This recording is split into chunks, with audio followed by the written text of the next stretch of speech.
Welcome to this spooky episode of Family Meeting. My name is Matt Glass. And I'm AJ Tanari. And this is Family Meeting. The one, the true Family Meeting. Not the imposter from 2 weeks ago. No, forget about that entirely, Exactly. Not canon. Not canon. It's the Dragon Ball GT of our podcast. Exactly. We're retconning it. Never happened. Exactly. Uh-huh. But welcome to Family Meeting, where we do a low-key discussion loosely based around things music, and in this case, loosely based around things this month. That's right. Happy Halloween, family heads. This is our Halloween special. And tonight, this morning, whenever you're listening, Current year. we got some Halloween-y things for you. That we do. This week, family heads, we're getting into the nitty-gritty with some music. We're actually taking a look at a Disturbing Albums Iceberg this week. Disturbing albums made by a ragtag team of misfits, bohemians, and ne'er-do-wells. How often do they well? Oh my. Ne'er. They ne'er do well. That's a really good way to put it, Matt. I think I definitely got that from somewhere. But for those who don't know what an iceberg is, basically what it is, it's an image that shows a variety of things that coincide with the topic, in this case albums, with the highest layer being the most well-known and the bottom layer being the least well-known. So we have the Disturbing albums to discuss. We both picked out one album from each tier, and we'll be discussing our thoughts and seeing how disturbed we truly were. There are 6 tiers in total, and they go as follows. On record. Record? On the record? I just have on record. On record. On record. Technically, we're on record. That's true. Is there anything you want to say while we're on record? I plead the fifth. I don't want to be... I don't want anything... I don't want this used against me. Dennis Reynolds score. Then we have the B-sides. Ooh, the B stands for boo. Then we have bonus tracks. Yes. Like the ones on Melanie Martinez we didn't talk about. Ooh, or Out on the Town off of Some Nights. Ah! Fourth, we have Bent and Bootleg. Fellas, you know who else? God, I fucking wish that we did edits in Family Meeting. Because, you know who else? God, right in the right channel, y'all will be hearing Mitch Sorenstein. Exactly. A.K.A. Muscle Man. Then we have Degenerate Demos. That's another name for this podcast. Yeah, it's the label that we're under with Executive. Exactly. And last of all, this is horrifying to us. This file is corrupted. Something we never want to hear. Yeah. that definitely encapsulates all of it. Do we want to go through which albums from each tier list that we chose? I guess we can choose that like tier by tier. Okay. As we kind of go down. I also want to shout out before we hop into this that this iceberg is from the YouTube channel Sets and CDs. They have a whole video where they explain every album on this iceberg, and that will be linked in the description if you want to check it out, because we're only be talking about a select few of them. And also, before we hop in here, should probably mention, these are on the Disturbing Albums Iceberg for a reason. yes, Each in their own meticulous, particular ways. The content is going to range. I mean, even on just the first album I listened to, the nature of the content is going to be a bit intense, so yes. listen with caution. Content warning for a lot of the things that are just generally triggering. If you want to list self-harm, drug addiction, child abuse, mental illness, murder, death, sexual assault, and so much more. Is that just from your list of albums? Yep. Okay, that applies to mine too. There we go. Honestly, that all just applies to my first album. Oh, wow. Not gonna lie. So you know the kind of ride you're getting on, family heads. Be warned. Without further ado though, AJ, Yes. shall we go on record or the record? On the record. The scariest thing is the lack of research Matt has done for this episode. Well, let's get things truly scary then by diving into this first tier. Some of the albums that were included on the record, we actually covered on this podcast before. We have The Wall by Pink Floyd. Excellent. We have The Marshall Mathers LP by Eminem. Very fun album. Excellent album. We have Unknown Pleasures by Joy Division. Personal favorite. One of my favorites. Love that album quite a bit. And I believe that's everything that we've covered on the podcast. Some other ones include Black Star by David Bowie, Undertow by Tool, Trout Mask Replica by Captain Beefheart. Stay tuned for that one. Pornography by The Cure, and Ex-Military by Death Grips. But that's a good one. The two that we chose, Matt, are The Holy Bible by Manic Street Preachers and The Downward Spiral by 9 Inch Nails. AJ, would you like to go first, or do you want me to go first? I can go first. I guess I'll give a little bit of history and context, so we can kind of go into why these albums are disturbing, and give them a final rating on how much we enjoyed them and how disturbing they were. Not to spoil, but this is the format for the rest of the episode. Ooh, foreshadowing. Bleh! Bleh, foreshadowing. So The Downward Spiral by 9 Inch Nails was released March 8th, 1994 on Nothing Records, and it is the band's sophomore album, which, swinging for the fences on number 2, I'll give them credit for that one. It's a semi-autobiographical album, as Trent Reznor had often battled with depression and drug addiction. The album was also recorded in the house in which Sharon Tate was murdered in, and was also heavily inspired by Pink Floyd's The Wall and David Bowie's Low. So why is this album disturbing, Matt? It's about a man's descent into insanity as his behavior and habits become increasingly more desperate, unhinged, and violent, ultimately leading to an up-for-interpretation ending where the protagonist may or may not kill himself. Yeah, that's pretty intense. Yeah, it's pretty rough. This album is quite nihilistic, and basically describes a world where nothing matters to the protagonist, and what happens when he has nothing to ground him or live for. Basically, it opens up with this track called Mr. Self-Destruct, which essentially is kind of like this clicking realization of like, I'm going down the downward spiral. I'm just going to self-sabotage my entire life through more and more violent, gruesome, disturbing means, as he kind of comes to terms with a lot of like the negative forces in his life and just fully embraces them. It discusses themes of losing faith in religion on the track Heresy, meaningless sex on Closer, social injustice on March of the Pigs, self-harm, drug abuse, murder, and possibly suicide all throughout. So basically, this album goes to show what happens when you have a really bad day. This is tier 1, ladies and gentlemen, and this non-binary is pals. tier 1. One of the most well-known, one of the most beloved albums in the industrial scene. And speaking of industrial, that is also another reason why this album is considered disturbing, for the music is very crunchy, distorted, claustrophobic, and mechanical. There is not a lot about this album that's very warm, aside from the track A Warm Place, but it goes pretty fucking hard. This is a cool album to listen to. 9 Inch Nails usually doesn't disappoint. Nah, I mean, this was my first exposure to them, which I feel like is a good entry point, because it's like their most well-known. We also watched the music video for Closer by 9 Inch Nails. Yeah, we did. In season 2. We did. That was our second ever episode of Family Meeting. Yeah. And look at us now. There was a monkey in there. There was a monkey, and that made me upset. Was there a monkey on the album? No monkey on the album, at least from what I could hear.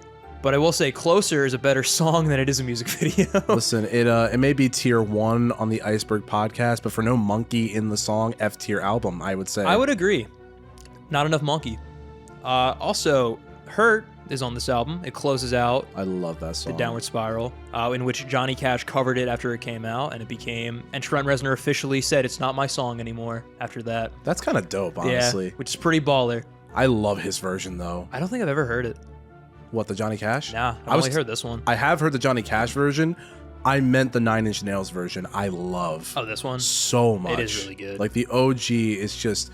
I love the hum of, like, the fucking recording when you hear him. It's just kind of like whisper singing over like the guitar. Just, it's so good. With the context of the album, it's even better, too. Okay, I will definitely give that a listen.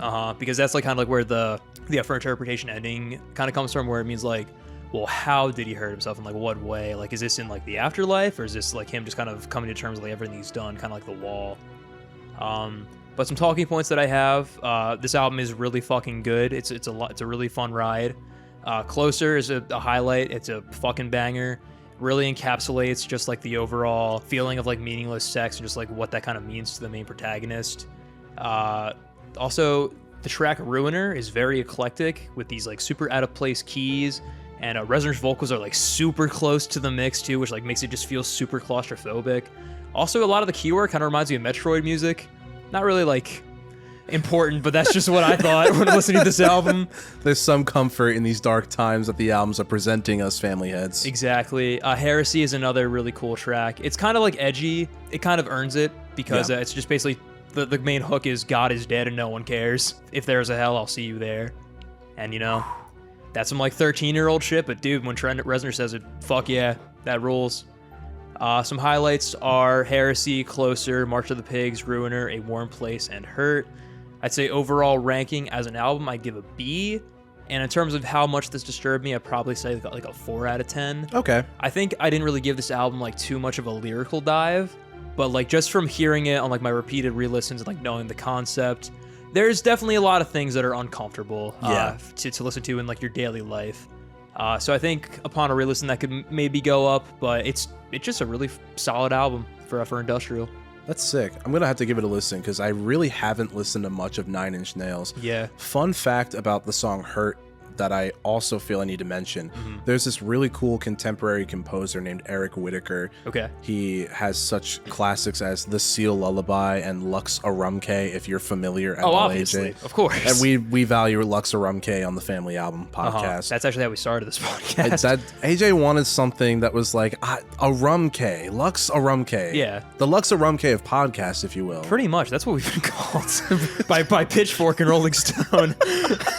God, any instance where Pitchfork or Rolling Stone is reviewing our podcast, it is going to be in a very negative way. 100%. And I'm waiting for it. Yeah, we'll get our time. These two tool bags don't know what the fuck they're talking about. We'll get our infamous Jet-esque review where they just their only review is a gif of a monkey pissing in his own mouth.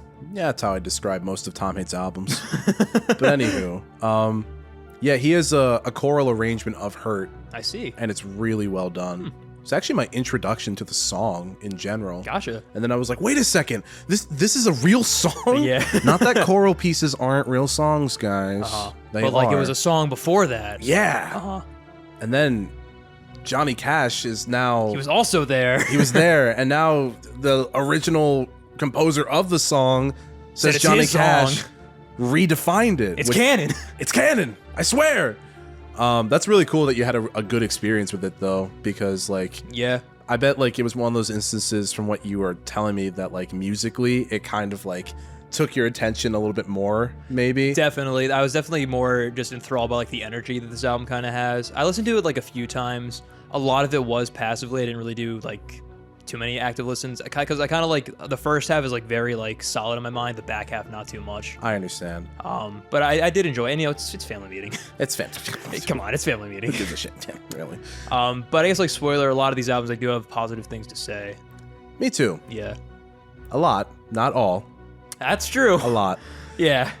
Stay tuned, family heads. Stay tuned, but I guess I should talk about my album. Yes, I'm very intrigued for your thoughts because I've never heard this album before. Well, to get into a little bit of history, spoiler alert, this is also going to be on the fly, me looking at the history because I did not think to do that in my notes. That's okay. The Holy Bible was released in like 30,000 century BC, like a long time ago. That's right. There's a dude named Jesus. Mesopotamia or something. I don't fucking know. Istanbul, not Constantinople. Now it's in Istanbul, but not Constant. No, but Jesus Christ. Most convoluted. They might be giants. But anyway, Manic Street Preachers' The Holy Bible was released on August 30th of 1994 through Epic Records and was produced by the band and Steve Brown.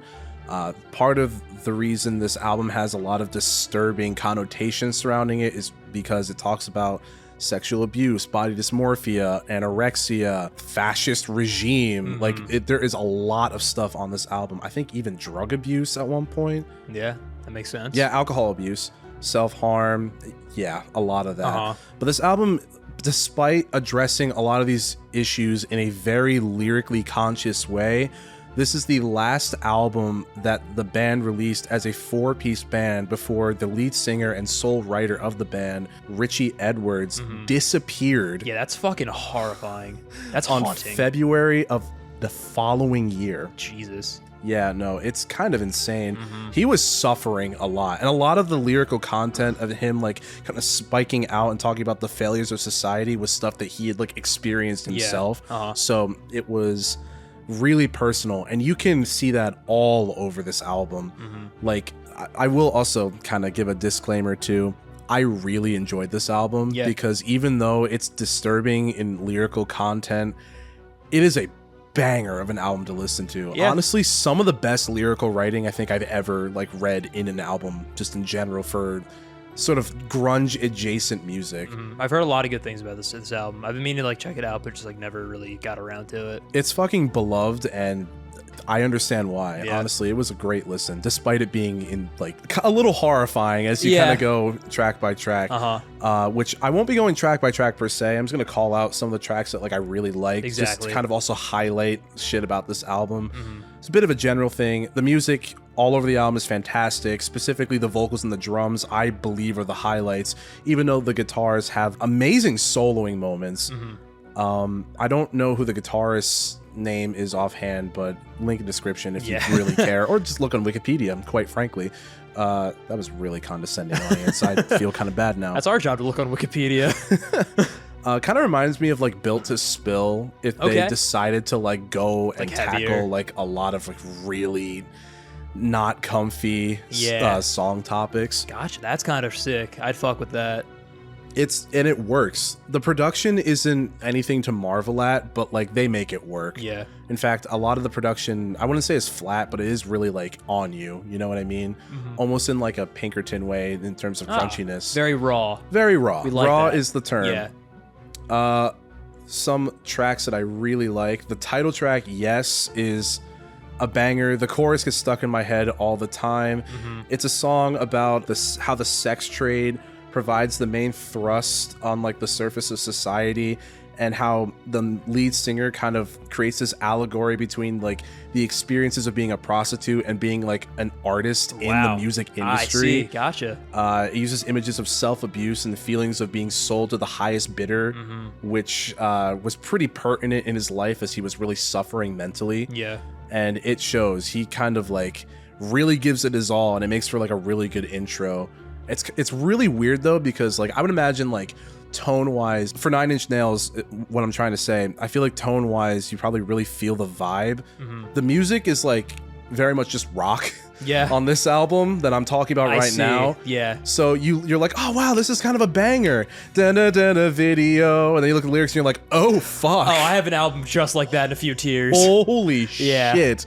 But yeah, no, it is really good. I was like locked in from the intro. It's a very catchy chorus. Another track I love, Of Walking Abortion.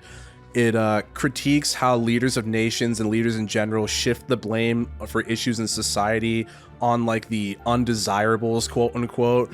And trying to like create a moral panic surrounding them, like people that they consider like junkies and drug addicts, and etc. I see. And there's a lot of like terminology that is highlighted in the song for like the bad reputation that they supposedly hand people in this song.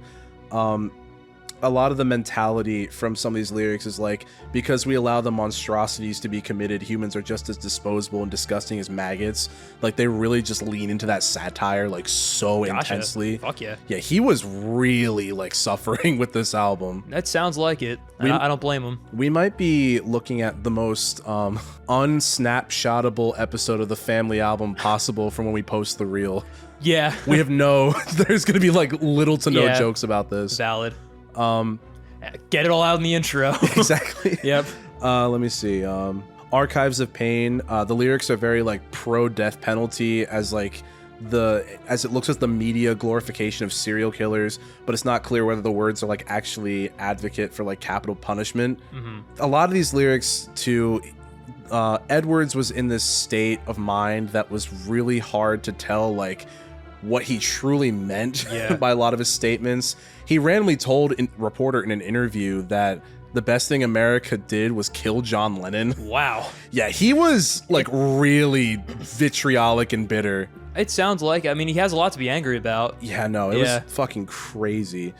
But that's fucking wild. And then he just disappeared. Whether or not he meant this like ironically or unironically, it was like pretty intense. Yeah. He did just disappear. Yeah. I don't really know how to pronounce this. I know they mentioned the title of this in the song. It looks like forced 7 pound, but like it's 4 ST and then 7 LB. Gotcha. He says it in the song, but I'm forgetting the pronunciation offhand. It's a very harrowing account of a teenage girl who suffers from anorexia, and she thinks she's improving by like degrading the amount of like things that she eats. But like in reality, she's like ruining like her overall health in general. And I think a lot of that was from like his own personal experience. I see. To which he was also suffering with a few body issues. This also kind of ties in with the album's cover, which is a picture of like it's a 3-angle shot of this one person who I guess most would probably consider being like a bit overweight. It's genuinely like such a gutting song, especially for people with like body issues. I've seen a lot of like Reddit comments just be like, holy shit, this like brought these issues in a different light that I didn't know I needed to hear, which is kind of the biggest thing with this album, I would say. It's one of those things where it's like, it's so like horrifying to look at these lyrics, but it's like a car wreck. There's so much happening, you can't look away like whatsoever. And that's like, that kind of goes for like most of these tracks. Mausoleum, Richie had said like, people say the world is beauty, but like he looks back at all the useless wars and violence and like plagues, almost as if like planet Earth itself is a mausoleum. Wow. Holding all of humanity's losses into a single floating entity in space. And he talks about visiting a concentration camp, which is where a lot of the sort of fascist and like authoritarian undertones, specifically on the penultimate track, which is insane, by the way. He starts talking about how like the concentration camp that they visited, I don't know offhand, I think it was Belsen. There's no life. There's no worms, there's no birds, there's no life anywhere around the perimeter of where they visited. And that really haunted the band. I can imagine why. Just seeing a place wasteland completely saturated in death and just like pain, like it's real. It's really real. So that's, I forget if it's that song or another one, but they start saying like no birds, no birds, no birds in the chorus because there's no birds flying overhead. It's dark.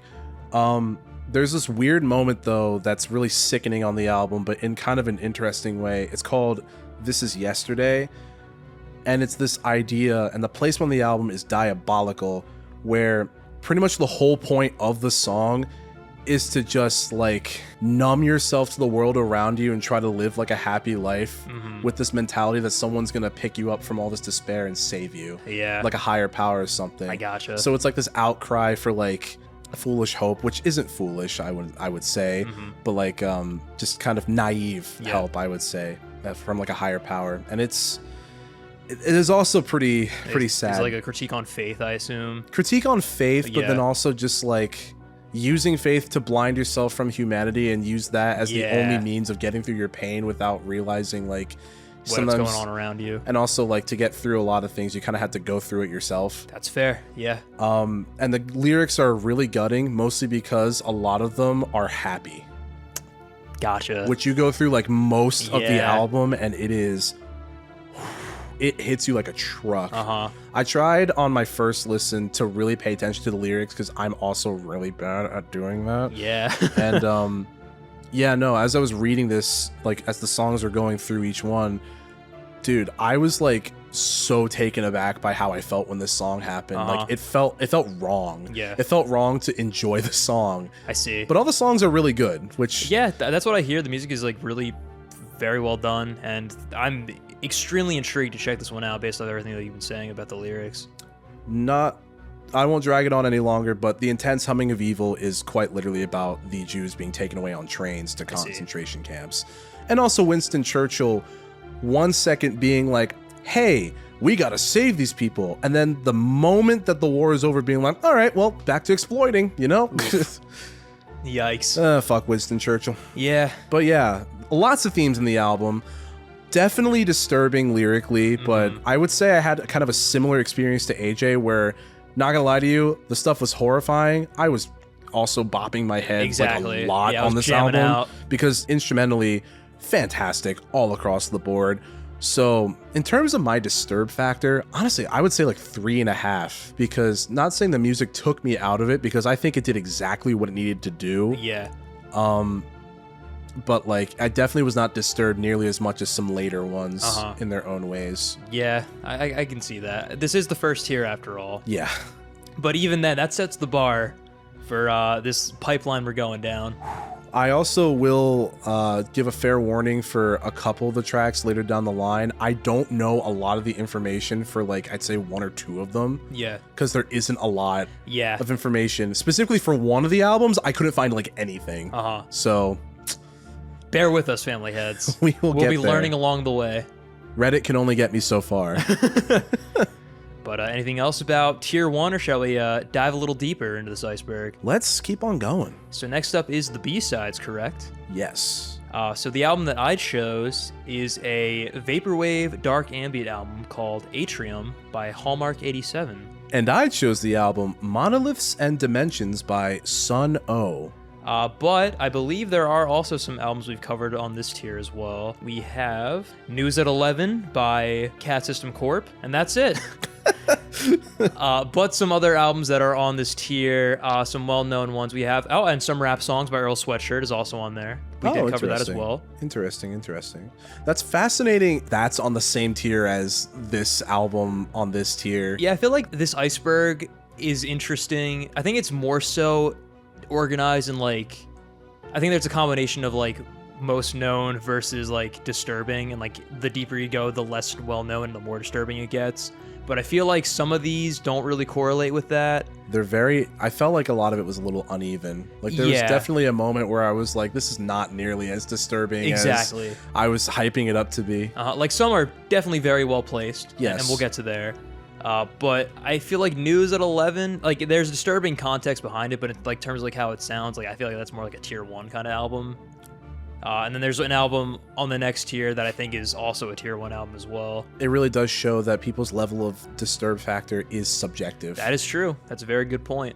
Because I'll say the album that we listened to for our last tier on this this iceberg, I'll save my thoughts. Me too. Yeah.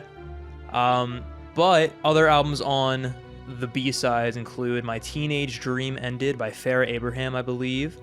Everywhere at the End of Time by The Caretaker. A Crow Looked at Me by Mount Eerie. Machine Girl by Wolf Girl. Bastard by Tyler, the Creator. And Death Consciousness by Have a Nice Life. I have listened to that album. So have I. We also try to make it so these are albums we have not heard before. Yes. So we have the full, like, raw, disturbing experience when we went through these tier by tier. Which I think definitely helped a lot to keep it interesting. Oh, for sure. Definitely kept it fresh. Yeah. AJ, do you want to go next, or do you want me to go next? Sure. I'll talk about Atrium.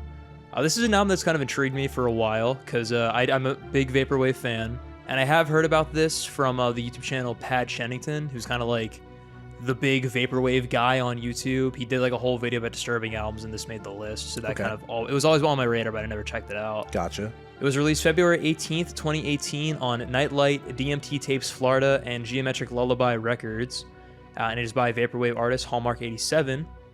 It is a concept album dedicated to the architecture of the late architect John C. Portman, who popularized the use of atriums in hotels, office complexes, and malls. And the reason why it's considered disturbing is because it's a very liminal album. Okay. It sounds essentially like the album cover, which if you look at it, it's the building is specifically, it's like some kind of Marriott hotel, but it's like a never-ending kind of like ascending like rows of like balconies and like a big elevator in the dark. So basically the concept album is like you're kind of trapped in like this really large never-ending building completely alone, while like, you know, it's some things kind of go on in the background while you're just kind of there experiencing it all. But as I mentioned, it is very liminal and it can feel very uncanny to listen to, especially with headphones. There's this kind of like fuzz and like purposeful echo that makes the music feel very like diegetic. Like it feels like you're hearing this from like speakers from like a mall like speaker, which is really cool, which I really dig a lot. Everything is like super isolated. It adds to the atmosphere. But that can also add just a lot of wondrous moments too. This album is considered disturbing, but I kind of disagree. I find it more peaceful. Gotcha. There are moments that are a little uncanny, but the overall tone I feel like is not quite there. There is also no bass on this album, but I feel like that adds to the concept of the music, and like which is diegetic because it sounds like it's coming from a speaker. So of course you're gonna miss some elements that aren't like made specifically for like a listening medium. Yeah. But I really like the mixing on Looking Up and how like the tinny echoing of the melody sounds almost like screaming. It really fully captures the realism of like the environment that you're in because it sounds like it's bouncing off the walls, which is really cool. The percussive rhythmic tapping on Awe sounds like never-ending running on an elevator, which is really cool. So it sounds like you're either running or something is following you as you're walking. There's these really excellent chiming ethereal keys on the track Inspired that makes the building that you're in just seem very otherworldly, because essentially the building is just never ending based off the album cover. It just kind of keeps going up and up and up, and there's like no exit. Gotcha. There's a very synth-wavy Malsoft sample that echoes very ominously on the track Mezzanine, but it also grooves really hard too. So with all the sampling, even though it's like very isolating and a little uncanny and ominous, there's like a kind of mystical, magical element to it that just kind of you get lost in. It's very ethereal. It's very otherworldly. In a similar vein to High Wraith by Cassis McCorp, I would say. Like the moments on like the suite of tracks that just sound like super ethereal. Like the Hanging Garden, That like one. all that shit, yeah. Yeah. Also, one of the more disturbing moments is the track Public Address. It's like a transition song where someone is speaking over the intercom, but it's like super like muffled and like distorted, so you can't hear what they're saying. Like Phone Guy from Five Nights at Freddy's Exactly. for The Last Night. This actually inspired Five Nights at Freddy's 4 years after that game came out.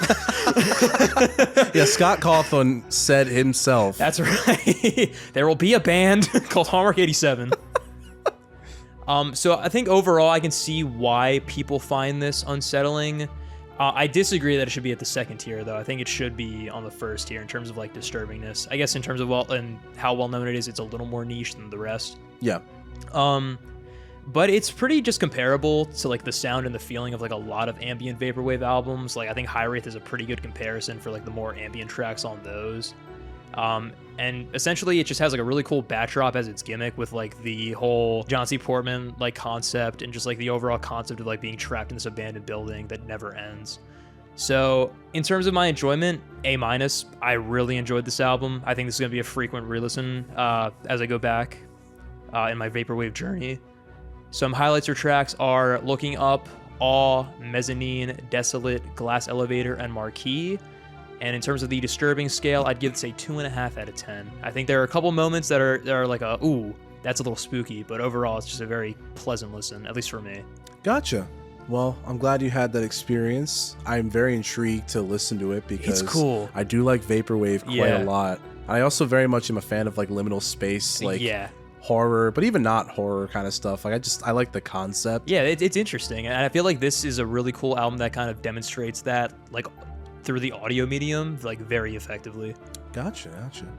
Well, I will be happy to let you know that I had the complete opposite experience with my album coming up next. Gotcha. In terms of, I guess, I don't want to say in terms of enjoyment, because I'll get to that in a second. Yeah. But boy, howdy, this album was crazy. Oh, boy. My album, Monoliths and Dimensions, is a drone metal album. Oh, wow. Drone metal, avant-garde, which, maybe. Yeah. I consider avant-garde like the last album we're gonna talk about. Yeah. I consider it more like The Residents and like all that shit. Yoko Ono, like, you know what I mean? But like this is it's a drone metal, dark ambient, avant-garde album. Yeah. And I would say drone metal and dark ambient and even touches and themes of black metal are ever present on this album. But Monoliths and Dimensions was released on May 18th of 2009. Fun fact, it took 2 years to record. I see. Which it shows because aesthetically, holy crap, wild to listen to. And it is the 6th studio album by Sun O, which I'm not sure if that's how you pronounce it. It's like Sun, then an O, and then like a bunch of parentheticals, but only the right one. I see. Like 4 times. Gotcha. That's the band name. Gotta separate yourself, you know? Get a little quirky. Yeah, no, it was crazy. They had like a composer on this album because there are like orchestral elements. There's bells tolling. It's wild. That's kind of rad. The album is 53 minutes and 39 seconds and 4 tracks. Gotcha. Which was very nice. Matt loved that. Let me tell you. That's your favorite. That's my favorite. Yeah. Over my target runtime, and there's only 4 songs. Chef's kiss. But to talk about content within the album, it's very minimal. Yeah. I can kind of dive into it because most of the content is just like, it's the end of the world. You know what I mean? I see. Yeah. The band themselves, though, said that the album was like a prism, saying that their music is the white light going in and a lot of color coming out the other side, with amazing arrangements and personalities of the guest performers and core collaborators. And it's like Dark Side of the Moon. Yeah, except way less sonically accessible than Dark Side of the Moon. They said the main like ideas with behind the album is like expansion and like elaboration and prismatic detail. Yeah, which is essentially what the album goes through. It kind of talks about like the ground erupting and like the weather changing form, and like I think there's like a whole thing about people living under the ground, and then now like all these creatures are emerging as like mutants. Yeah, that's kind of sick. Sort of, kinda. There's a song called Hunters and Gatherers that could definitely apply to that. Yeah. But since it's only 4 tracks, I want to talk. I would about very each much. One. I would like to talk about each one because I wrote these notes in real time. Yeah. I did not listen to this album twice. Valid. 2 albums I listened to twice. I see. On my Iceberg tier list. The other ones I was like, this'll hold me. This was not the album that I listened to again. Valid. Let me just dive right in. Oh, it was also produced through Southern Lord, Sun 100 Records. Oh, you know, everyone's favorite. Yeah. Sun 100. Host of bands we all know and love. Like Shit Stain Shower Curtain. My favorite black metal, brown metal band. I'm gonna give you my real-time notes. All right, holy from shit, front to back. It's fantastic. There's only 4 of them because the last track is actually really fascinating. Okay. Argatha is an absolute smothering of an intro that makes you question whether or not you'll ever hear changes besides a low hum the entire time. So there's like no music; it's just like a hum. Oh, there ends up being more. Okay. I'll let. Okay, gotcha. Allow me. You don't hear any instruments until about 5 minutes in. Yeah. And then there's this voice that is so deep that it will rock you to your very core as this ambience is just crazy, like spacious, just all around you. Yeah. And the guy's like, the ground erupted. But like the whole time. Gotcha. 3 songs worth, in fact. It's pungent, but like kind of in a good way, and added to the vibe, and I think it did its job of like freaking me out. You feel like so fucking uneasy listening to this title track, especially when like the guitar starts to like distort in this way that almost makes you feel like you're listening to like the forces of nature morphing and twisting as the earth is just being like fucking expanded, quote unquote, and ripped in half. What else? There's some like orchestral moments though that happen. Like it's not on this track, it's on the next track, but there's like bells chiming and stuff. It's really neat, and I love how spacious it feels. Does it blend with like the other instrumentals, or is it just kind of like a nice thing like separately? Blending, I wouldn't even say is like this album's thing. Of course, it's kind of just a lot of noise that they throw at you. Yeah. So I guess in terms of the concept, in a way, it's effective. It's very effective. And the orchestral like trills of like the strings that they have in like the high, right, and left like channels, it's really cool. It almost feels like kind of cinematic in a way.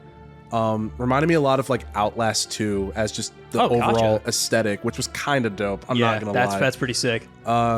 There's an aspect of this whole album that will fucking stick with you. There's like this one moment in the track where there's this like scratching and tapping and creaking that occurs in the far channels at around like 11 minutes. That's tight. And it adds to the vibe, in my opinion. And eventually, 13 minutes in, it gets like very intimate with the creaking and the deep voice, and that's all you hear. Nice. And it's like really like close. It feels like he's like right behind you, which is crazy. Fuck yeah. Which you don't really get a sense of like who this speaker is. I think he's just kind of narrating what's happening. Gotcha. An omniscient, omnipresent narrator. There's also this moment which adds back to the orchestral thing, which is kind of a motif with this album. Yeah. There's this horn that like drones over you at like 15 minutes, and just kind of keeps going for the rest of the track. I mean, assume they at one point they just looped that sound. Pretty much. Yeah. I would imagine. With They a just had horn. like one man just like holding that note for like 20 minutes. Yeah, that man fucking died. His lungs turned inside out. He turned to an underground critter. But it's really cool with this droning horn because they add like so much reverb and echo, and it makes it like sound otherworldly. Yeah. It's remarkable. The production on this album is off the charts. That's only track 1. Let me Hell just yeah. say. Okay. The ending, it just ends up being the guy's voice, and it's terrible, and I was so on edge. But looking back, I kind of liked it, not gonna lie. Big Church is really interesting because this is the one where it has bell tolls starting at like the 3-minute mark, and it has this choir singing in this dissonant way, which is really sick. It sounds like an unholy prayer. I feel like with this song, from what I could gather, it's like almost as if now that the earth is like split open, I think these like larger, more powerful, like evil beings are now dominating the once remembered earth in the wasteland that it is now. Because that, again, is the concept, just earth getting destroyed. Now new evil creatures are ruling over it. We're all dead, you know? Models of dimensions. Models and dimensions. What can I say? Yeah, writes itself. The choir sets the scene in a way that makes you like almost see what's happening as this like unholy terror is just dominating the earth. I feel like a lot of this album's strengths are like the fear of the unknown, of like just what's gonna happen next. Yeah. I guess that is what makes the album so avant-garde, because you really just don't know the direction in which it's gonna go. But I feel like it is a little stretch. In execution, it's avant-garde, not in the way that you would know avant-garde as a genre. I feel like I love the way that the voices that are singing in the choir, they choose all these weird like dissonant chords, and it gets all like, it feels like really crunchy music theory wise, and my brain was kind of trying to figure out what was happening, but it wasn't working because there was just so much happening, along with more rumbling, which is great. Yeah, gotta love that. There are these parts in this song in particular where a bell will toll after like a series of bell tolls, but there'll be this moment where like a single bell will toll and the music will just cut out for like 20 seconds. Oh shit. And then pick up again. Yeah, Like, oh, we're back. Like we're a back. jump scare. It's wild. Nice. It doesn't really like it escalates, but it doesn't reach like a climax, I don't think. It kind of just like makes you feel on edge the entire time. But you feel it. Nice. You very much feel it. They go all out on this track. They use the bell as a motif, and not gonna lie to you, like it kills the listener every single time they do the silence thing. Yeah. Because I think it happens like 2 or 3 times. Hunting and Gathering, it's like an ode to like just chaos and war and just like frenzying creatures. What did I write? The peaking and deep fried gweet through the... Huh? The gweet? What is the gweet? I don't think you could say that. Yeah, I don't know. Sorry, AJ. You're a thin fucking ice pal, all right? One more letter we would have done for. We're going to be hunting and gathering your ass if you say that again. I don't know what I said there. But anyway, apparently I applauded it, whatever it said. At the end, I said... I applauded the gweets. The gweet, I applauded it. Anywho, there's this like throat singing that happens that's very like tribal, and it adds to the vibe of just like this, I guess, new order of creatures just trying to gather and like find like things to eat and just ravage. You feel like you're in like a ritual of some kind, which I love because it has like these sort of like drums and stuff that are cool. Very few and far between, but like at the same time effective because it feels very spacious, like they're dominating the land with all the echoing happening. Again, the horn section like returns in this one. It almost makes it sound like triumphant and happy, but like it's caked in this distortion that's like anything but really hard to ignore. But it's cool though. I did take notice to how there's like an orchestral arrangement of some kind because they have like strings and stuff over top the dark, deep ambience that is like all over this album. Let's see what else. There's like synthesizers that travel around your ears at the 6-minute mark to make you feel like you're like welcoming in like a royal interdimensional being. Almost like I thought of Cthulhu a lot with this album. Gotcha. Okay. Which I'm not sure if they. What are Cthulhu's pronouns? Question of the week. I'm not sure if that's in this pantheon of the themes on this album, whether or not Cthulhu was in the picture, but there is a Lovecraftian album later down the line, which I will be happy to talk about. But I thought of him a lot. Gotcha. Just this like otherworldly destroyer just kind of emerging from the earth. Since the earth is in ruins, so it's cool. Yeah. It uses a lot of fuzz on this track, which is the third track, in case you forgot from how much talking I've done. But there's also like guitar tones, which kind of proves like they are at the core like a black metal band. Yeah. Which is really sick. They kind of do this thing where they single pluck this note toward the end of the song, and that's all you hear. I see. So it gets really fucking ominous. But the last track, the fourth track, is actually a tribute track. Oh. Not to an interdimensional primordial being. To John Lennon. Wrong John. To John Coltrane's widowed wife, Alice Coltrane. I see. Yeah. Interesting. And it's weird. Does it also fit like the overall theme of the album? Sonically, yeah. Yeah. But here's where it gets interesting. It begins like the same way, pretty much. Almost kind of has like a weird like Western vibe. Gotcha. I feel like I sound like Tom right now. Just had like a Western There's like some vibe. George of the Jungle. Yeah, the George of the Jungle drums on Yeah. Sun O's Monoliths and Dimensions. No, but this is like the most ambient out of the four.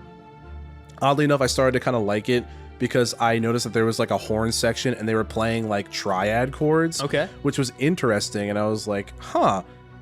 It's weird having this being the only track on here without lyrics. Yeah. Especially since it's like a dedication to the former jazz composer's wife. Yeah. So it was interesting, but it gets more interesting as like over time they do this really neat thing where after around like 7 minutes the fuzz and the distortion starts to go away, and by the end of the track, slowly but surely, it just turns into just this nirvana of orchestral musings with no fuzz or anything, and just like symphonic horns and strings and like a little bit of pitch percussion, the like light at the end of the tunnel kind of. Yeah, and maybe that's the whole thing with like the light entering the prism kind of aspect. Yeah. But they said that the song is called Alice, by the way, for Alice Coltrane. But yeah, no, it's really fascinating how like sonically they tied it in with like the rest of the album. Yeah. It doesn't have any lyrics, and it just kind of like isn't about anything they talked about prior. Yeah, that is strange. It just kind of happens. I guess like the concept was more of a back pocket thing, mostly because this album, I had read somewhere they were trying to experiment with like the timbre of like frequency and just how much they could experiment with like deep bassy tones. Because even like when the orchestra comes in at the end of the album, you do kind of still feel like the bassiness of it. So you're constantly just like, is something weird gonna happen at the end? Is there a jump scare coming at me? I was expecting it. Yeah. But yeah, it really took me for a ride. Yeah, I feel like that would throw me for a loop too. Just like those 3 tracks and then this one. Like most of it was just really like doom, like, oh god, we're gonna die. Yeah. These interdimensional like chaotic beings are gonna rule over the earth as we all die and get feasted on. And then, oh wow, there's a jazz. Just Alice Coltrane, exactly, man. You know. So those are like my real-time notes. Yeah. And I hated most of the experience. But then when I got to the end, I kind of like looked back at it as a whole, and how it had like this rewarding payoff at the very end.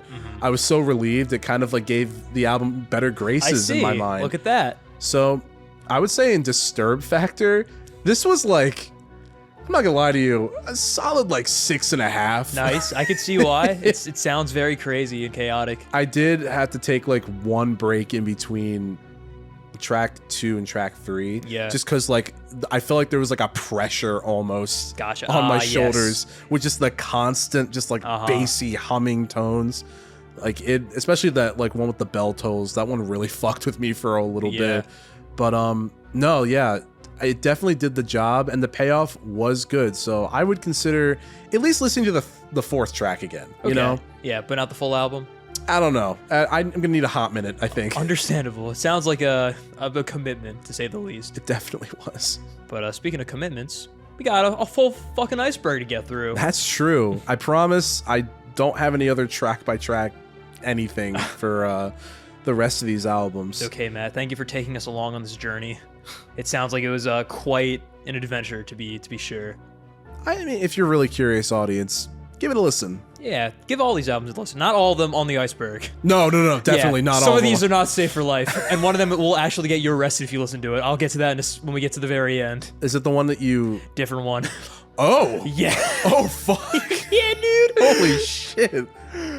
But shall we hop on to tier 3, which won't get you arrested? The bonus tracks. For bonus tracks, I listened to Spiderland by Slint. And I listened to Hi, How Are You by Daniel Johnston. Now, I've listened to Daniel Johnston, but I have not listened to Hi, How Are You? I see. Yeah.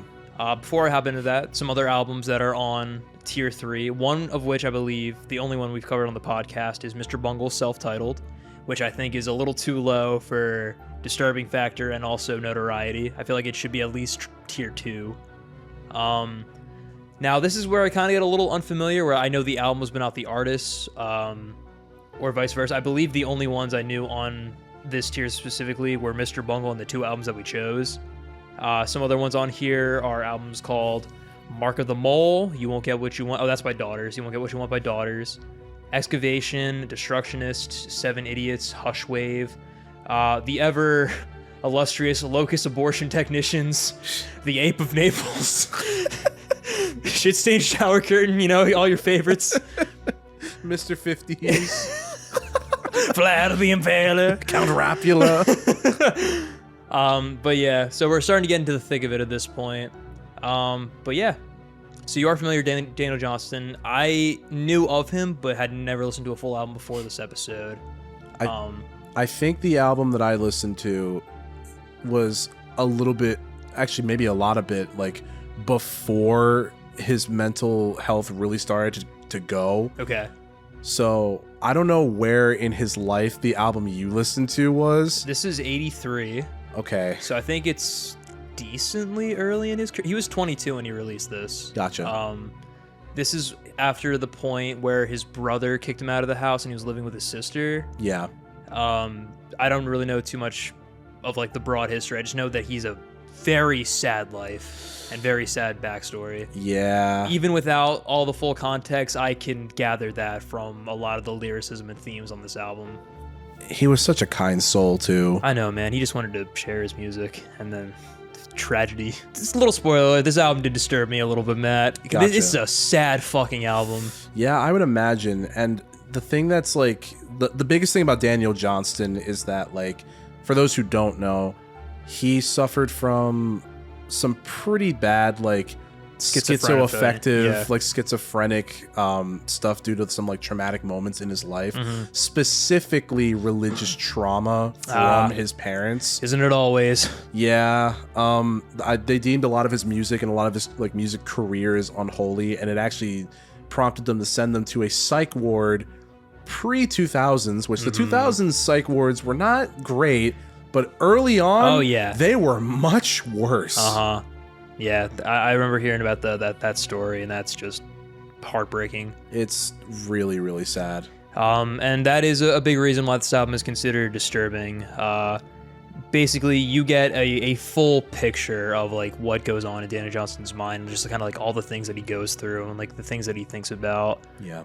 The lyricism is extremely heart-wrenching. It paints a very clear picture of his struggles and just thoughts on issues that he feels very passionate about. The lyricism itself is very blunt with like super clear, almost childlike metaphors that encapsulate Johnston's feelings and just depressed outlook on the future. The production itself, it is self-produced, so it's very lo-fi, bare bones, with primarily only Johnston and a handful of like amateurly recorded instruments to back him up. Yeah.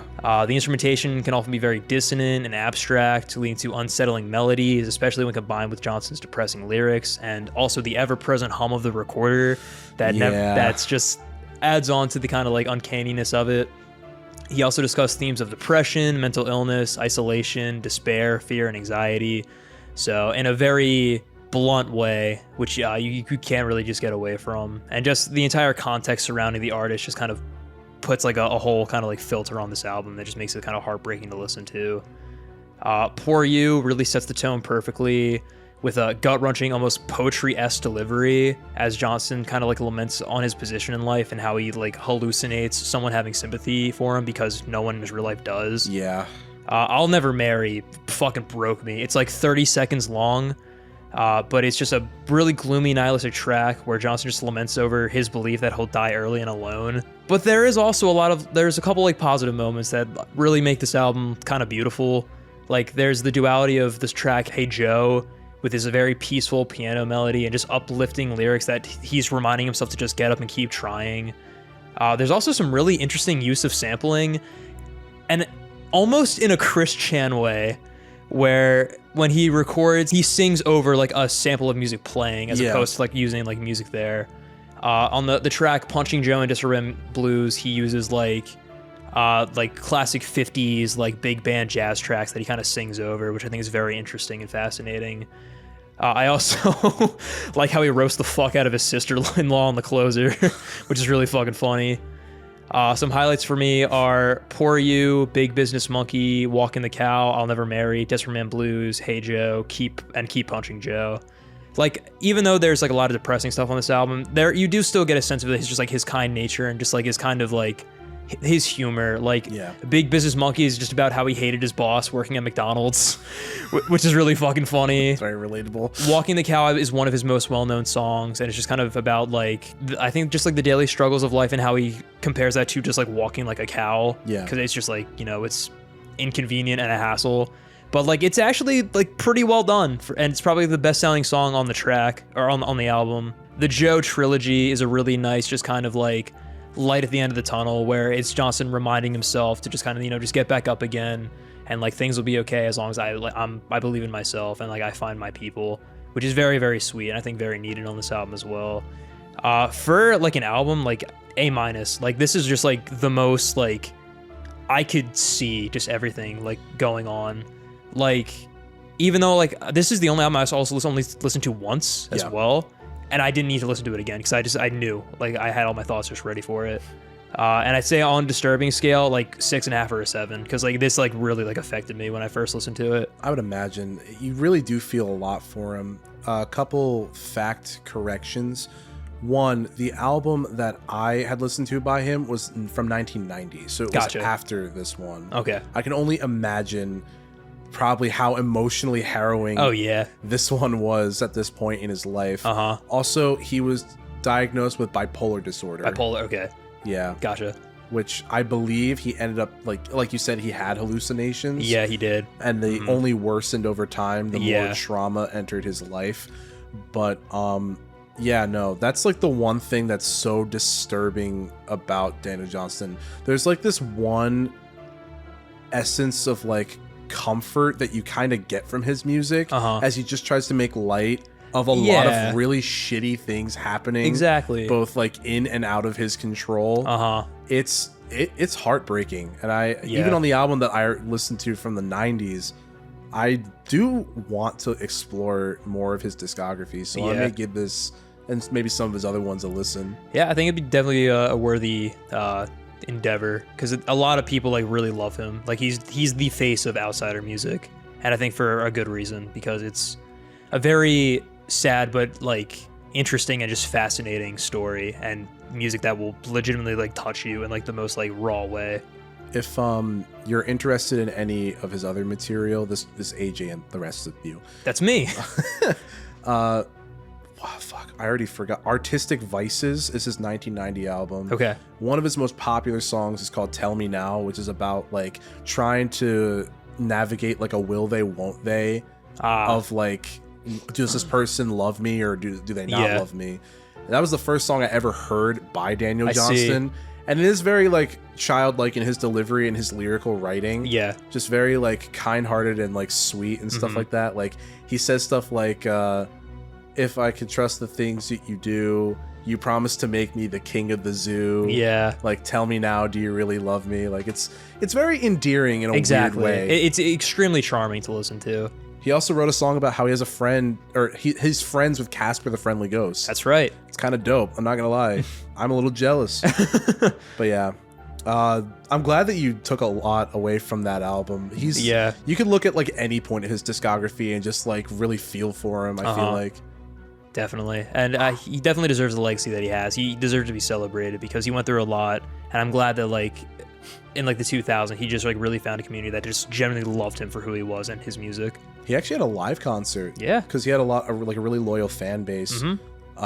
Most of which that he built selling just his tapes. Exactly. Yeah. It's kind of incredible. He would just make them and just give them to people out on the street. One last thing before I get to my album, just about Daniel Johnston. That's a really interesting fact. There is this content creator on TikTok and Instagram. His name is Weird Paul. He is just, his whole brand is just like looking at his old home tapes and like, you know, talking about just like the background of him and his family. Like, it's really neat, actually. Sweet. And he really glorifies like 70s, 80s, and 90s rock. And he said that he almost got Daniel Johnston to play at his first wedding. Oh, shit. Yeah. Wow. Which is the craziest Damn, stuff. dude. I commented. I was like, dude, that's the fucking most like wild story ever. Yeah. And he liked the comment. Look at that, dude. That is the whole point of the story. Matt, you're famous. I've had a couple of people like my comments, That's right. man. Actually, I think you mentioned another one on another Family Meeting episode. I did. Yeah. I did. I forget which one that was. Was that Group Love? Oh, yeah. Hannah Hooper. No, she mentioned me on an Instagram That's Live. right, yeah. And I didn't record it, and I was very upset by that. But it happened, I swear. It happened. Yeah. My word against yours, okay? But anywho, you know how this episode works. That's at this point. I listened to an album As well. called Spiderland by Slint. This is an album that I have heard before and I really like a lot, so I'm very curious to hear your opinions on. Well, to kind of broaden my opinions a little bit, I think very positively about this album. I did have to, due to the interest of time, listen to like the first 4 back to back to back. Yeah. Which was interesting. I can imagine. But I feel like it almost like made the experience in a weird way. Yeah. Because it's like you're just going down the pipeline. Which was fascinating. Especially after the album after this. Yeah. Holy moly. But Spiderland was released on March 27th, 1991, produced through Touch and Go Records, and it is the final studio album by Slint. That's right. A lot of the album consists of these sort of narrative, like allegorical, almost anecdotal, like spoken word passages with these sort of looming and like post-rock, grungy, instrumentals. Dissonant, is a very good way to put it. And I was really into the vibe. Yeah, man. They stuck to it so well. The instrumentation was like good, but it didn't like intrude upon the vibe that the singer was trying to like put onto the listener. I really just dug the whole like overall concept of like isolated individuals and like the potential of like fear they could have on people. Exactly. Just from like your first impressions, even if they might not be true. Yeah. One of the songs is like a whole like thing about that. But I'll just read the paragraph that I have. I love just like the distorted guitars all over the album. I think it just really adds to the vibe of how just like kind of like almost like manic, like these kind of thoughts go from like super calm to just jarringly like fast and like loud. It really fits the vibe. And honestly, like I wasn't really like freaked out, spoilers, like with this album. Yeah, definitely not. But I was enjoying myself. I don't know why I took a pause there. Ooh, tension. The narrative like vocal stylings are like so good for telling the stories on each individual track, which don't really like link together, but can be appreciated for like their own. Yeah, like their own like self-contained like moments. I love when they get to like the fucking carnival part of the stories. The intro sets this tone that's like perfect for the nature of the album. It's never fatiguing, which I hate spoken words anywhere. Look at that. So the fact that like I was really feeling the vibe, the post-rock, like almost like again grunge adjacent vibes. I was like, this is fucking awesome. It almost feels like listening to like an audiobook with like upscaled production. Yeah, because they do go out. Nosferatu Man is like this fun little folk tale from the perspective of Nosferatu himself. And I really fucked with that one right away. The uncanny unease of Don Amon, or is it Amon? Don Amon, I think. Don Amon. Yeah. It's a good time. I don't know why I wrote that. It's a great time, guys. Great Let time. me tell you. Don Amon, go way back. My favorite Gweet, you know what I mean? Hey, yo, watch it. Okay, shit, fuck. You get one, all right, pal? Oh man, I love the sort of uncanny unease of Don Amon. It's like really cool how it describes this unnerving visage of like outsiders longing for connection, sort of this sort of net like misunderstanding on both parties. Yep. And you almost want to like scream at everybody in Exactly. the lyrics, like just talk to each other. Yeah. He's not that scary. Like the scariest thing is the Social anxiety. Ooh. That was just too real. No, that is really real. Just way too real. Yeah, no, I didn't like.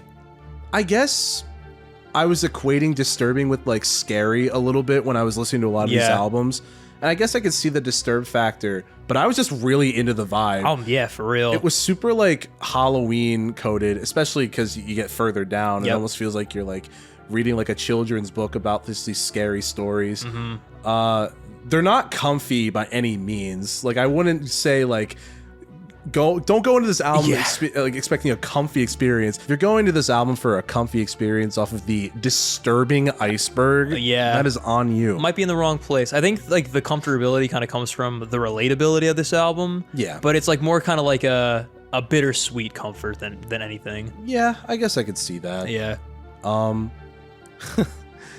The only time I think I felt the closest thing to Disturbed was probably the last track, especially as like it talks about this like the main character meeting like the ghost of like this old like sea captain, and he starts like voice acting for like both characters, like let me go. That shit really hit, not gonna lie. It's just a cool fucking album. It really is. It's very unique for what it was, and it's kind of a bummer that was the last album they did. Yeah, I don't know I didn't do any research about like the history around the band surrounding this album. I don't know too much about Slint. I just know that they only have 2 albums. It's kind of bathed in mystery. I don't know if this deserves to be this far on the list. I would have honestly bumped it up like 2 pegs. Because this is also a pretty well-known album, at least in like the more kind of like indie scene. So I'm surprised it was this low. If I listened to this like even as like a teenager, I think maybe I'd be like more freaked out than I am now. Yeah. But you know, as a 23-year-old, I'm chilling. I'm a little too brave for Spider-Man, I'm gonna say. They call me the Washoe, you know? Which has an amazing guitar solo, by the way. Yes, I it does. really fucked with that a lot. Yeah, no, honestly, in terms of disturb factor, definitely, if the first album was a 3, I would say this is like a 2. Gotcha. For me. Okay. I was not really disturbed. I was just more like into the freaky vibes in this spooky month at time of recording. That's right. Because time of release too. Let me tell you, man.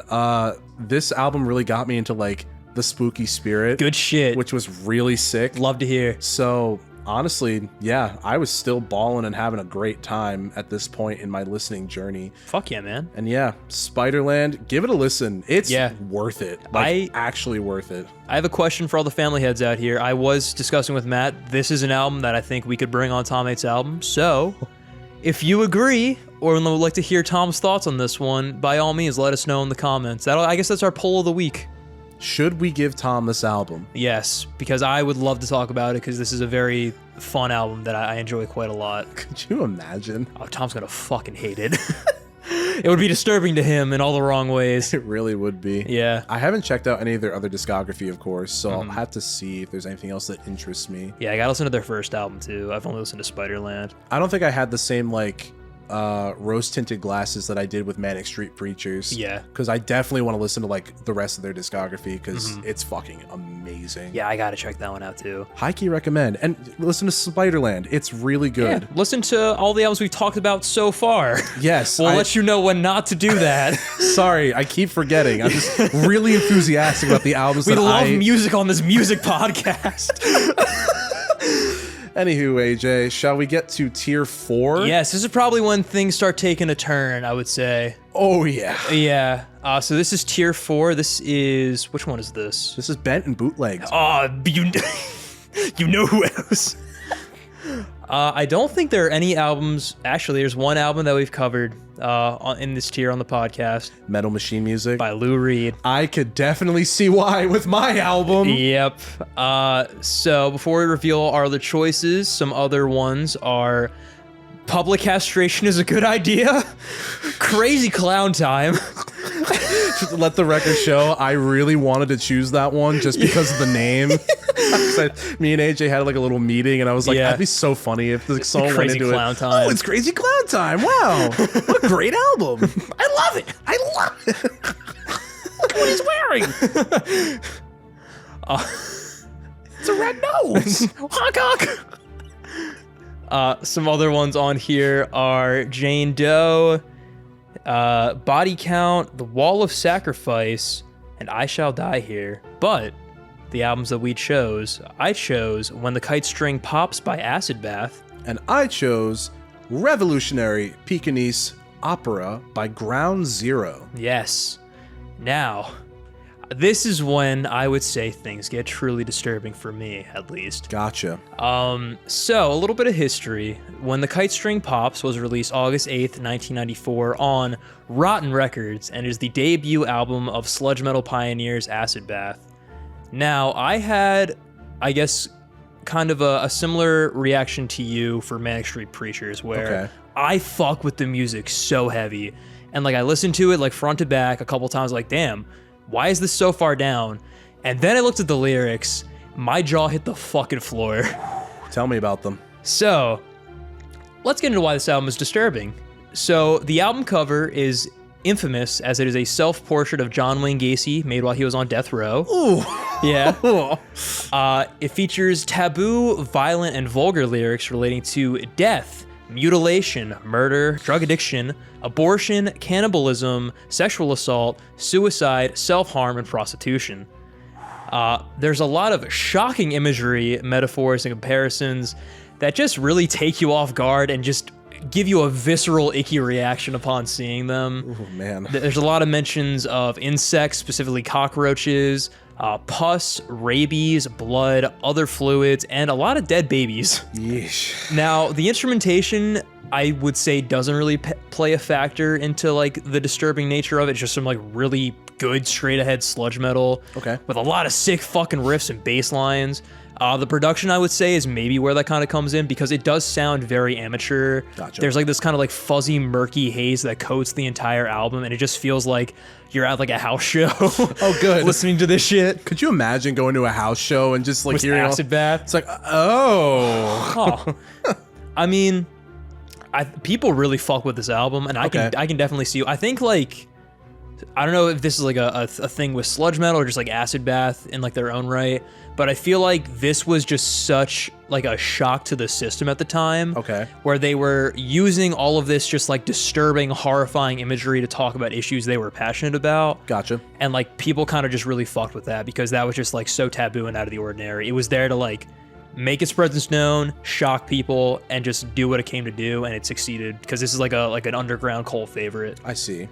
Some talking points though. The guitar work on Tranquilized fucking rules. Basically, honestly, if you take the lyrics away from this album, I think you'd really fuck with it. It sounds like a mix of like Alice in Chains and Queens of the Stone Age. Ooh. It's like, it's really fucking good. Ooh, that does sonically sound right up my alley. I think you'd really enjoy it. However, there's a lot of incredibly vulgar and disgusting lyricism, like right from the opener. Some include Eat My Dead Cock. Oh, good. Eat My Cold Shit. Okay. Ants in the Anti-Birth and the Yellow Sickness. Just a lot of just gross imagery from the get-go. Ooh. The chorus of Finger Paintings of the Insane, like that broke me for like that physically made me wince when I read it. It's the Dead Babies one. You know which one it is if you're familiar with the album. The vocals throughout are really fucking good though. Okay. It almost kind of sounds like Eddie Vedder if like he was doing less of an Eddie Vedder kind of voice. Okay. So gotcha. it's like a more subdued. His like vocal like melodic range is actually really impressive. Gotcha. And like it fits perfectly for like the melodies that are playing on this album. Again, the music is fantastic on this album. The lyrics make me feel gross. Yeah. However, like there's some points where it works. Like this is like one of like the darkest tracks, "Scream of the Butterfly," where it just hides just such like a dark metaphor of like abortion, but like it's presented in such like this meticulously beautiful, like disturbingly dark way. It's fascinating, it's haunting, but it's really fucking good. There's a lyric about JFK on Tobobo Kumi.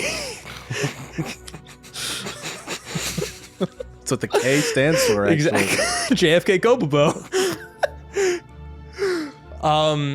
And then fucking the flower girl metaphor is gross as hell, and Bones of a Baby Doll is also just a very disturbing track.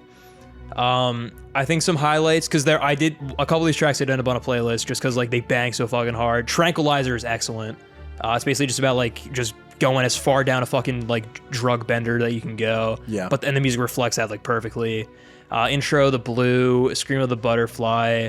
I'd say Jezebel also. It's about killing a prostitute. Oh, wow. Okay. But it does go very hard. And then I already said Scream of the Butterfly, Bones of Baby Dolls, and Flower Girl.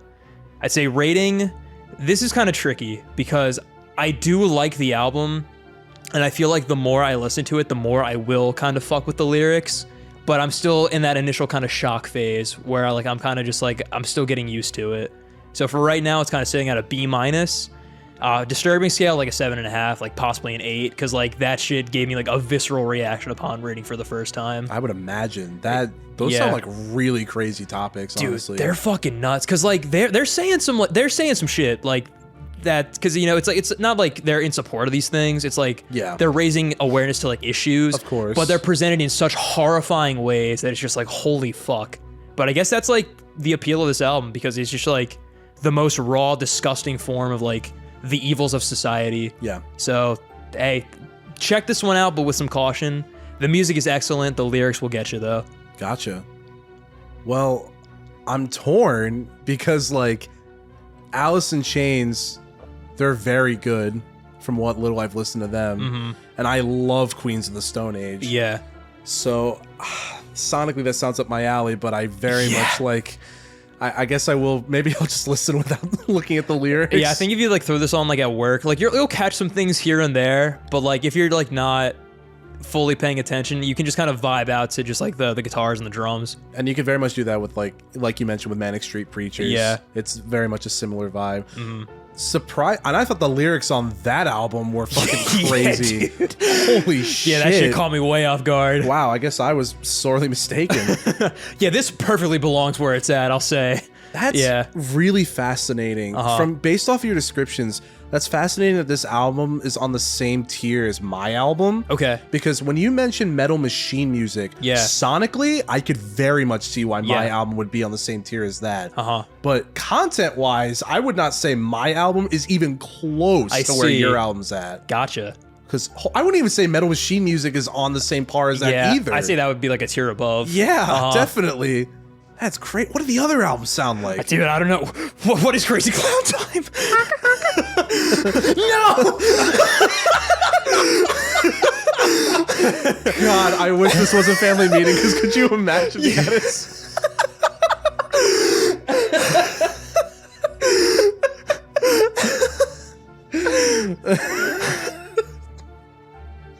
How am I supposed to talk about this album now, man?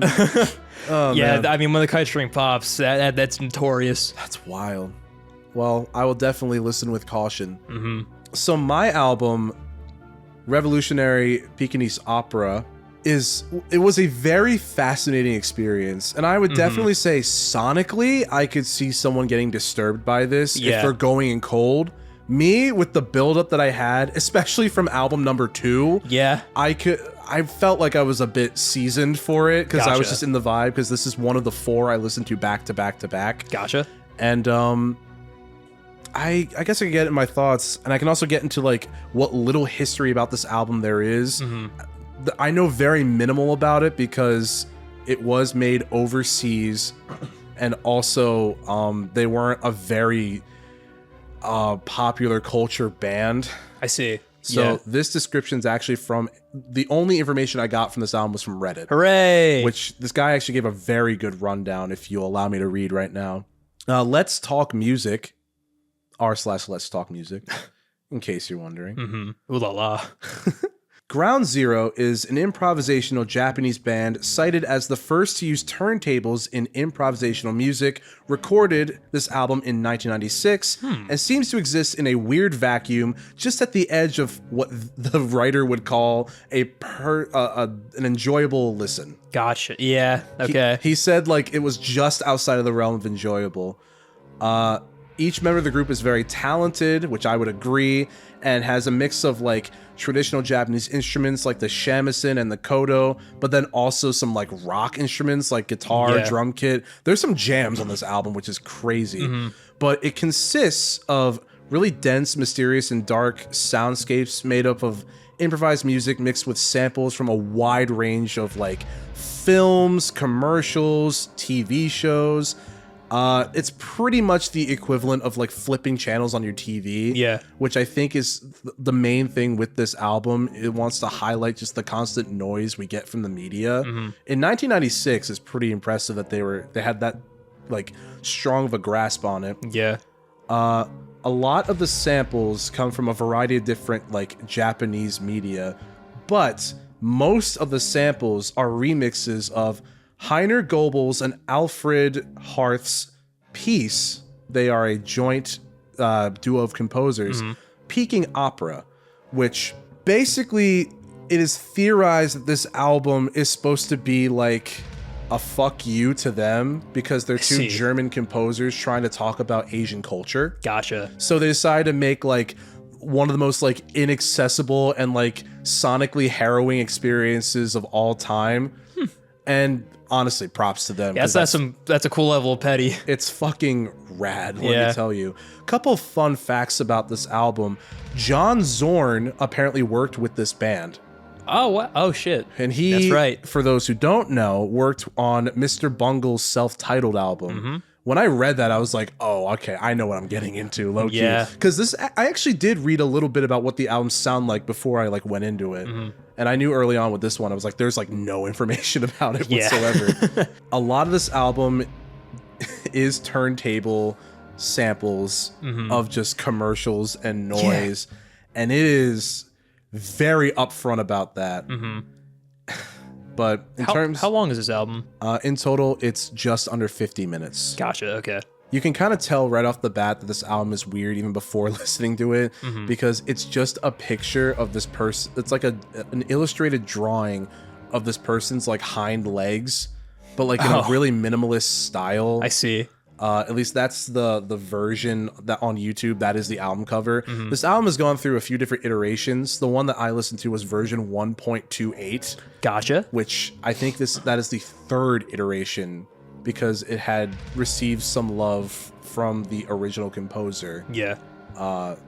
Like since its initial release. This album was fucking wild to listen to. And I'm acknowledging that now after the fact I went down the descent of this iceberg. Yeah. Because holy shit, it's odd. I would consider the tone similar to like Meet the Residents and Bitches Brew. Gotcha. If there was like a combination of the two. Yeah. Because there are samples and it's very noise heavy, but there's also moments where the saxophones are just like absolutely like shredding. Yeah. Nice. And it's crazy. Ooh. Yeah, turntables and like actual instrumentation. That sounds interesting. Like how they use that. But it's really cool because they do this like crazy thing where the instruments will try to like match up with the rhythm of people speaking, like the drums in particular. That's cool. In these weird syncopated styles. It's a wild combo. I would imagine a lot of the dialogue is in Japanese. Actually, I think like all of it is in Japanese. And I would imagine it would have like a little bit more impact if I knew. Because I think this also is a commentary about, I want to say, the Chinese Revolution. Gotcha. Which is fascinating. The volume levels sonically on this album, they're at a like fuck you level. Like you are not you're going to be fluctuating the volume a lot on this album. Okay. I definitely did. So definitely a troll piece. Oh, without a doubt. In 1996, which is hilarious. The sound design, however, at least on the version I listened to, was very good though. It's mostly sample based. And it's completely not what you would expect at all. The intro, opening / flying across the JPN is just a bunch of like stereotypical like Japanese old-timey instrumentals, like a lot of jingling and like vocalizations amidst this like string sample that keeps playing, and it starts off really quiet but then just turns into fucking like turntable screeching and shredding. Wow. Which is like the majority of the album. Gotcha. Especially because it's very transition based. I saw that's neat. There's a whole suite of songs that's like less than a minute, and there's like 8 or 9 of them, I'm pretty sure, cool. which is kind of dope. You slowly start to see the appeal though. Like me personally, I'm starting to really kind of like see the appeal, because some of like the scratching and like the more like avant-garde, I would consider this way more avant-garde than the second album I listened to on this Iceberg. But like a lot of like the syncopated like rhythms they play alongside the samples, it is in my opinion, you kind of start to bob your head a little bit. Okay. Like if you're going into this expecting a lot of noise, you're going to have a great time. Nice. Because honestly, even besides my desensitization of like the Iceberg, your tolerance, going into this with like a Death Grips mindset, it's kind of an enjoyable experience. Okay. Like I could see myself tearing through this at work. That's a cool comparison. Honestly, like it almost feels like proto, like just noise. It is noise rock without a doubt. It's listed as like experimental, and on Bandcamp it's listed under the category of weird shit. Yeah, without a doubt. Some other things: Crossing the Frankfurt 4 Times is a noise rock prog rock banger. Oh shit! Okay. Oh my god, there's this one part, it's one of the only parts where like the full band is playing, and it just does this jam for like 2 or 3 minutes, and it fucking rocks. All right. I was so not expecting it. Like it's loud, but at this point you're kind of locked in, so you're just expecting just the worst to happen, and it's kind of awesome. Well, you know me, I'm a prog fiend, so that caught my attention. It's the most, I wouldn't say, it's one of like the only like real prog moments besides like all the other like weird shit they do alongside the samples. But they do a lot of other sample shit too. Like there's this one song where it's just marching drums. I'm not sure if it's a sample or analog, but they have a sample of like these 2 Japanese women talking really frantically and really fast in the far left and the far right channel, saying different things at different times, and it is overstimulating, but I was also really enjoying it, which was really weird. I was not, a lot of people listed this as an album they will never listen to again, and I was literally like liking all of the songs on Bandcamp. Nice. It's paced very well. Like it does exactly what it's supposed to do. Some people also view this album as like an album that saved their life, which is kind of wild. Granted, that's from Reddit. Yeah, there is something for everyone. Take that with a grain of salt. It's not saved my life, but still. What else? Some other track highlights. The turntable work all over this album, when it's not like completely dissonant, which I did enjoy, is actually like really good when it does it more rhythmically, because it allows the listener to like get a clear picture and see almost like the Japanese commercials and like snippets of shows and this like TV channel-esque like flipping. That's pretty cool. I really enjoyed that. Tracks like The Glory of Hong Kong, Kabukicho Conference allows for this like mix of analog instruments and samples of like cartoons and old movies to screech in the listener's ears. I didn't really make this comparison until like literally right now. There is like this sort of Skinamarink aspect to it. I was gonna say, when you said that, that's what popped in my mind. Which maybe that's also why I liked it, because I do enjoy that film. Yeah. The majority of the album consists of some pretty rad jams though.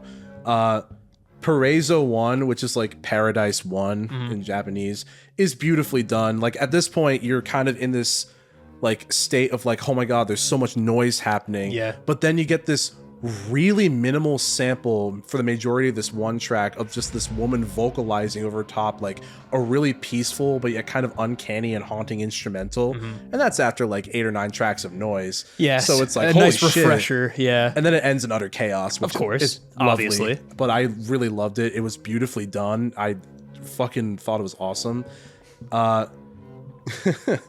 Grand Pink Junction Ballad combines this like harsh cavalcade of screams that sounds like this guy is like falling down the stairs over top smooth light jazz, and it's kind of hilarious. That's awesome. I was like, this is like so up my alley. That low-key, fucking rocks. because that's just how life is, honestly. Yeah, you're falling down the stairs and everybody's like life goes on, you know. Yeah, just light jazz, but the screams get like very loud. It's kind of funny. No, literally, and it's just like dun, dun, dun, dun, dun, dun, like this in the background. It's like this absolute divine clash sonically. Tom and Jerry core. No, literally. The part that I loved about this album, though, and I was so excited because I accidentally spoiled it for myself, but like I was so excited to see it and hear it happen and unfold in my ears. There is like some bonus tracks on the album, and I don't remember what the last track's name is, but after you get to the last track, it does its thing. It's just silence for like over 2 minutes. Yeah. And then in almost the only comparison I can make is like the reprise of Dancing in the Show Tonight by Ween, where it plays that like faint instrumental. Shit. It plays in a really warbly fashion on its organ that's like a little hard to hear, When You Wish Upon a Star from fucking Disney. Whoa. Technically from Pinocchio, but who you know, who the fuck cares? The mouse has just claimed that as its own. Exactly. Just for saying that, we're not going to get any money from this episode. That's true. One of our PAs just got shot. Oh man, but it is freaky. Yeah, especially it sounds since like it. You get some like little rips of the turntable like every 20 seconds. Yeah. But then when the music finally comes in, your heart is like palpitating. I mean, in a similar vein to like the second album, there were moments where I was like, oh god, what's gonna happen next? Like, when will this be over? Like with the silence. And honest to God, though, I was there for it the entire time. Hell yeah, man! Like, actually, I was getting like an adrenaline rush, I would say, and this album, I would say, is like way ahead of its time. Yeah. In terms of the disturbed factor, I personally wasn't disturbed, but I could very much see someone who, especially someone who like doesn't know this kind of like experimental like rock music or just experimental like loud abrasive noise music, even like industrial, like what we know now with like Death Grips. If you haven't exposed yourself to that, this album is going to be hell for you. I'm not going to lie. It sounds like it. But I was listening to this at like 10 p.m. the one night, and I was just like, this is the fucking like coolest thing for 1996. Yeah, that's impressive. The first real experimental band in the world to utilize turntables with experimental rock music. Yeah. That shit kind of fucks. And the guy who worked with Mr. Bungle worked with them. Yeah. That seems right up his alley with everything you described. And it's got like so many different analog instruments ranging all over the board of like what like categories they're in, like woodwind, fucking brass, like all that shit. I loved it. I was not entirely disturbed though. I would say, to be fair, I would give this like a maybe like 4.5, 5 out of 10 on the Disturbia meter. Yeah. Disturbometer, as we've called it. The patented Trademarked. Disturbometer. Yeah. Nobody take that. No, that's ours. Absolutely not. If you take that, I will know. Yeah. Our lawyer, the mop bucket full of water with a tie around it, is going to get Mop you. Esquire, dude, you're fucked, bro. He's the best in town. But yeah, no. Definitely like... Yeah, this sounds fascinating. Based off like the night that we were like picking out all these albums, like this one, like it didn't really like kind of speak to me because I guess I didn't really get the full context of it. But upon hearing just like your journey with this album, I am very intrigued because it sounds fucking wacky. I definitely don't think it's going to be an everyday listen, but I for sure, like as I was like 4 tracks in, I was like, I'm definitely going to listen to this again. Nice. Like it's such a worthwhile experience. If you're in for a little bit of an adrenaline rush and like what the fuck is going to happen next, listen to this album. It's perfect. Well, Matt, we have 2 more tiers left as we enter the murkiest depths of the iceberg. Yeah. So shall we get on to number 5? Degenerate Demos. Degenerate Demos. Before we hop in, some of the albums included on here, none of which we've covered on the show. Definitely not. We have Frozen Niagara Falls, Caligula, Transylvanian Hunger, Girl with Basket of Fruit by Juju, I believe is how you pronounce it. Gotcha. Homotopy to Marie, Mummy and Daddy, Subliminal Genocide, and Unlock the Shrine. But the albums that Matt and I chose are I Have a Special Plan for This World by Current 93. And The Place Where Black Stars Hang by Lustmord. So this is an interesting one. I feel like had we picked other albums, at least for me, if I picked a different album, I might have had a different kind of reaction, because I chose this album because I knew its reputation. I had listened to it before, but I never finished it. So Gotcha. I was interested to come back to it for the podcast. I think it'd be cool to revisit that kind of thing. And I think this album is disturbing in a way, not quite the same as like Acid Bath or Daniel Johnston, though. Gotcha. So I Have a Very Special Plan for This World was released sometime in 2000 by experimental artist Current 93. And basically what it is a single spoken word track that recites a poem by Thomas Ligotti of the same name, underscored by industrial and drone ambience. So the reason why it's disturbing is that this poem is very nihilistic, with themes of death, isolation, suffering, our inevitable demise, insanity, our lack of control, the failures of society, and suicide. Basically, the special plan for this world is to kill yourself. Oh, okay, cool. That is the thesis of this poem. The imagery and vocabulary used in the poem can be grotesque and cutting, often comparing the world to a living thing and using imagery of body parts to convey the point that it is dying and also harming itself. There's also the big thing that I think is really makes this album well known is in between every stanza of the poem is like an instrumental break where it's like the drone ambience, and then on top of that is this like almost kind of like garbled, like gasping, dying, like moaning sound. Okay. That is a sample of a speak and spell that has been circuit broken, so it just sounds really fucking creepy. Ooh, okay. The ambient drones create a lot of tension, and they seem to kind of grow louder the more that you listen to it. They also kind of like develop a little bit. To the point where it's almost like kind of like a rising tension, then kind of like falling. It kind of changes a little bit. It kind of plays around with the channels. I'll point out some things with the channels as well that's like a little creepy too. But I think like the big thing is just like this is a very existential album to listen to. That's where the horror kind of comes from. It peels back the layers of like what makes us human and how just like living on Earth and in society just kind of like actively harms our like way of life. And it's basically the only solution to live a fulfilling life in like this world specifically is to not. And that's the big thesis of this poem. There are some pretty hard-hitting lines, like one of the lyrics in quotes is, "Your plan is a mistake," he repeated. "This world is a mistake," I replied. But there's also a lot of memes that kind of come with this album. Like there's a part where the narrator describes this character that like children would like follow and make fun of. They call him the funny man, and like the stanza is like, "The funny man, he made them laugh, he did, oh how silly he was, the funny man." How do I look, funny man? Looks like you're gonna have a very special plan for the world, Pim. Oh man, that's crazy. Also, the comments. So this album's only on YouTube, but the comments section is fucking hilarious. Okay. So if you listen to this and then like you feel like freaked out, look at the comments. That'll boost your mood because there's some funny fucking people in those comments. Like one of them is like, "It's my sleepover. I get to pick the music." Something that I found really like creepy in the production is that the vocals for each stanza like switch channels. Okay. And they kind of like switch their position in the mixing, where like one point it's just like right in the center, another point it's like just right, it's into the right and it sounds louder, so it sounds like there's someone right behind you. Another one it's like in the left, but it's like kind of farther back, so it's basically like the narrator just kind of just appears in the mix, just kind of out of nowhere, which I think is a really cool effect for just like to get this kind of like nihilistic, just like impending doom feeling that like someone's watching you, just like telling you, kind of like planting this idea in your mind. Yeah.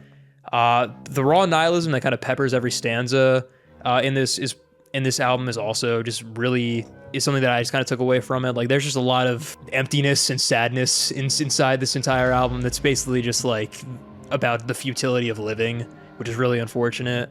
But there are some like really kind of powerful sections. Like there's this part where the narrator goes to like a stage show and he basically just kind of sees like, instead of performers, he sees puppets kind of being pulled on a string, just kind of like propagating whatever like a higher power is preaching to the masses.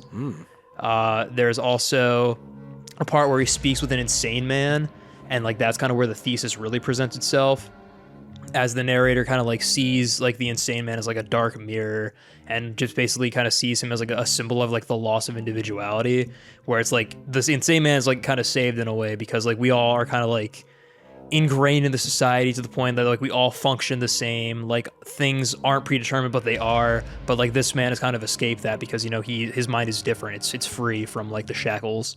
And also one of the lines in that section, in a dark quiet room that smelled of stale time and space, that's kind of hard. Honestly, yeah, that's a hard fucking line. Also, the last stanza of this, when the plan really comes into fruition, completely falls apart. Basically, the lyrics like kind of like slow down, they pitch down a little bit. It basically sounds like this recording is like kind of like wearing itself out and just like deteriorating, as like it sounds like slurred, and like the narrator's like actively dying as he's like saying his like final words. So the horror and like the disturbing nature definitely comes from the content and just like the existential fear of living. Gotcha. So there are moments on this album where like it hit kind of hard, and I was like, damn, that's like pretty poignant. But there are other moments in terms of the execution, like the silly man, like they kind of take you out of it a little bit. It is also, it's only like less than 30 minutes. Okay. But it feels like it can drag at some points, especially when the speak and spell like interludes are just constant over and over again. It sounds very repetitive. Yeah. So as an album, I give it like a C. It's maybe like a C plus. Gotcha. And like a 5.5 out of 10 on like how much it disturbed me. This is one that's also pretty notorious as like a disturbing album. I feel like check it out. If you're not doing well, don't check this out. Yeah. For the love of God, do not check this album out. Just listen to anything else that is not on this Iceberg. But yeah, check it out if you're curious, because I think it speaks about some interesting things. It's often been compared to like we live in a society of albums, but I feel like there's some like things you can kind of take away from it as well. Interesting. So you said like it's mostly just spoken word with like a bunch of like... It's literally every like lyrical stanza is just someone reciting like the poem, and like the only thing that's backing that is just like this kind of like ever-present like whoa, like tension in the background. Huh. Yeah. Fascinating. It's a very experimental, very weird, which is this group's bread and butter, it appears. I think I'm gonna just take your word for it. Yeah. On this album. Uh-huh. This sounds like this would probably freak me out a little bit. Yeah, it spooked me for the first time when I first listened to it like years ago, and then kind of coming back to it, just kind of knowing what I was getting into. I think kind of that initial shock wore off. But I think that's when the words kind of hit me a little more. Yeah, no, I understand. Wow, that does sound like it's pretty heavy. Yeah. I the whole time as you were describing the contents of that album, it really just had me thinking about my album.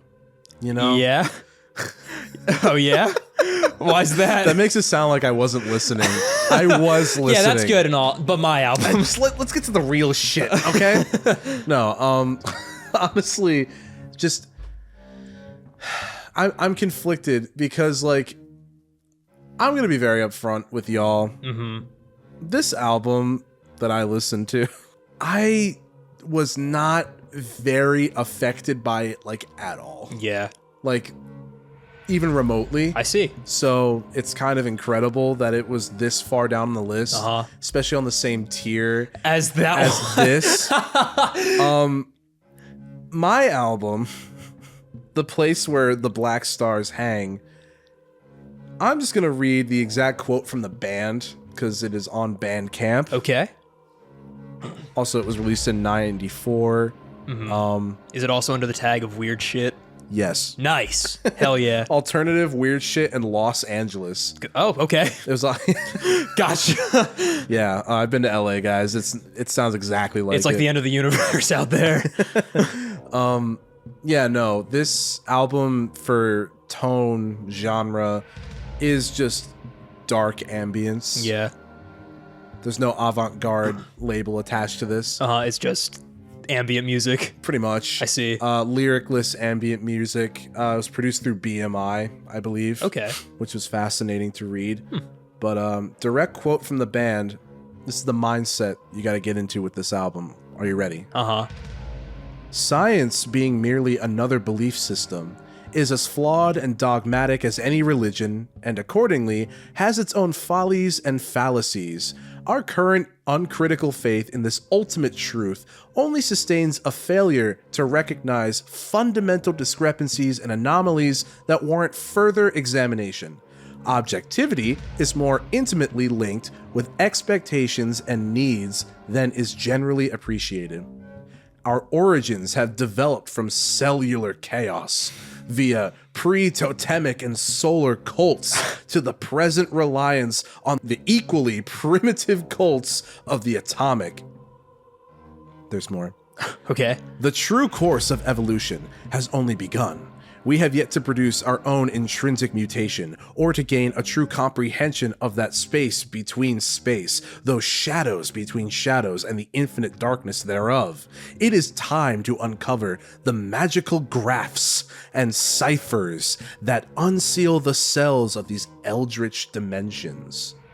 This is a place where the black stars hang, and the strangest eon called, that amorphous mass unknown, immense, ambivalent to all. I got none of that with this album whatsoever. I'm going to be honest with you. This album, while I do definitely think is well done, especially for 1994 ambient music, it's spacious, it has low rumbling, but I have never been more at ease listening to an album on the disturbing Iceberg's tier list.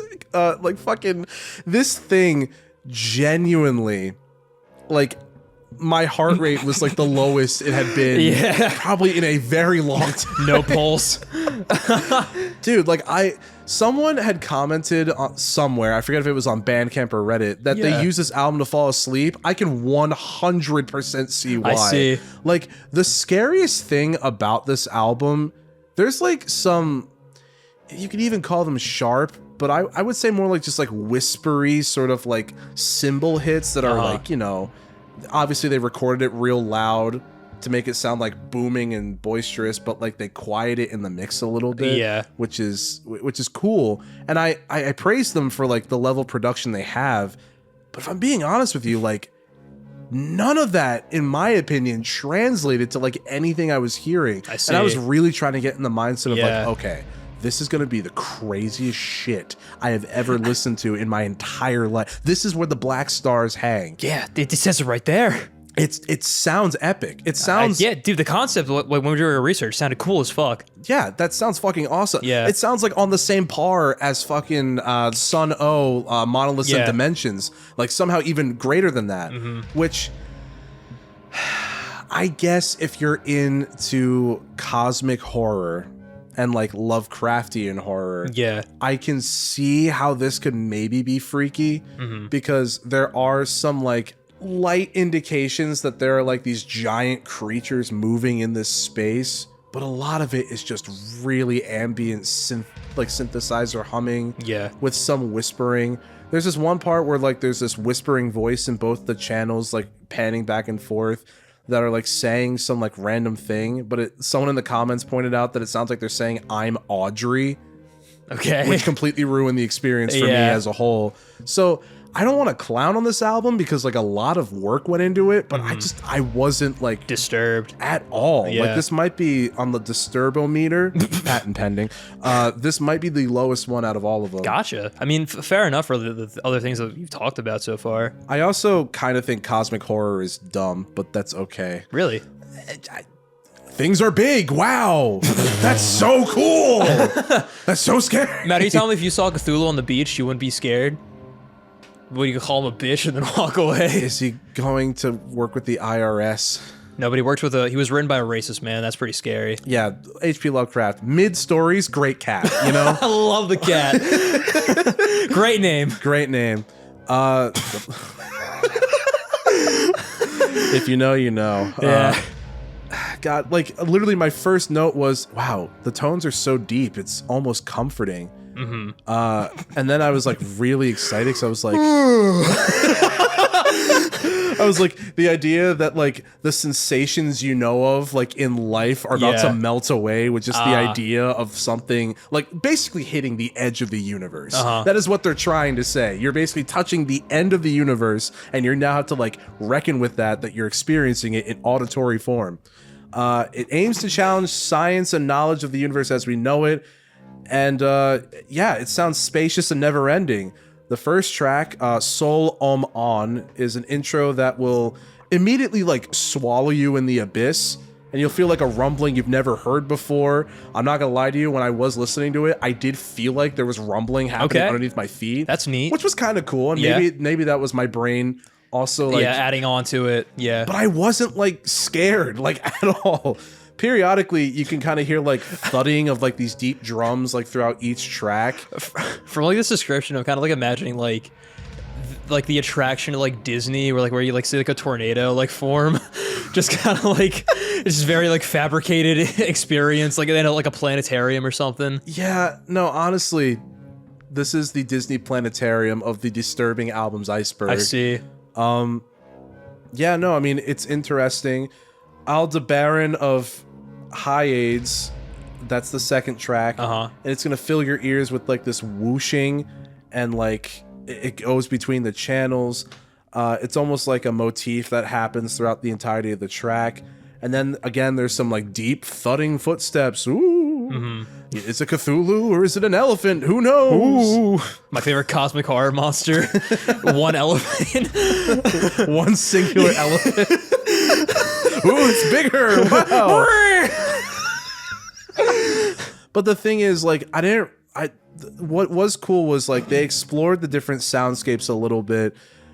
One of them is just like this it sounds like you're underwater because there's just this like bubbling that's happening throughout the entirety of the track. Yeah. And then it gets like really synthy, which is really cool. Almost like glorious sounding. Okay. It almost sounds like you're like touring the edge of the universe. Gotcha. But like, I wasn't freaked out at all. In fact, I was relaxed. I see. Like, so would you say you enjoyed the album? You just weren't disturbed? I mean, here's the thing too, like, I just feel like as an album too, it's like I wasn't really like engaged with it either. Like I was trying really hard to be because that description was badass. Yeah. It's like shattering reality as you know it. Yeah, give it to me. Come on. Give me more. But then like I was listening to it and I was just like, this is impressive for the 90s, but like I don't think it lives up to the hype like nearly as much as they're really trying to get you into. Gotcha. And I was a little disappointed, I gotta be honest. Because that concept was a really hard sell. But people were using this album to fall asleep. Yeah. And it's like, if you're falling asleep at the edge of the universe, I think we kind of done something wrong. That's a badass album title though. Falling asleep at the edge of the universe. I love that shit. But yeah, no, on the Disturbometer, patent pending, that it's gonna be a Nat 1. Nat 1. Rough. Our first one of the night. Honestly, yeah, probably the only one. I think so. I would imagine. Yeah, for this next one, we'll get to our thoughts. And I would maybe return to the album again. As a guy who loves like the brown noise, like when he sleeps, I could very much see myself visiting this album. I was very relaxed, as I mentioned before. Yeah. But as an active listen, like, not quite. It's fine. Gotcha. C. Nice. Hell yeah, I'm glad we both have our average albums in the penultimate tier of this Iceberg. This should not have been on tier 5. I see. And that was me reading that before going into it. So like, yeah. I don't know, man. Hey, fair enough. I'll take your word for it. But I am intrigued to see what you mean. But Matt, we have reached officially the end of the Iceberg. This file is distorted.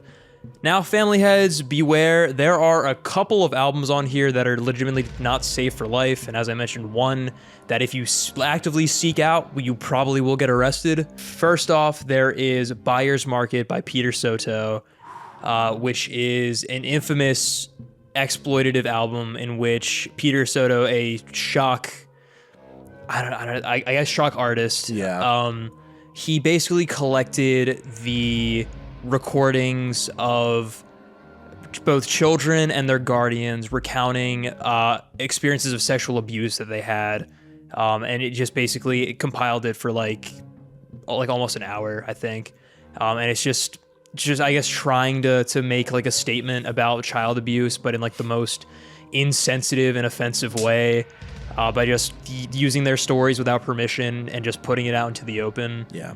So yeah, that's the kind of shit we're dealing with in this bottom tier. The other one is a Pseudo Scorpion, which is just literal CP, an audio recording of CP. Yeah. Why even put that on there for people to even know about? That's crazy. Yeah, it's infamous in that way, and it's just good to know just to like not like fuck with. That's insane. Yeah, there's a video essay about it on YouTube. If I remember the artist, or the person who made it, I'll link it in the description if you want more information about it. But some other things we're dealing with. Most of this tier is just a lot of noise. Yeah. And like grindcore.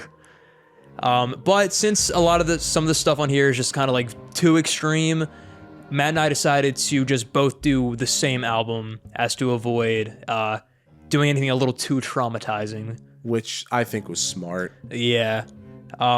So the album that we chose is The Litanies of Satan by Demanda Galas.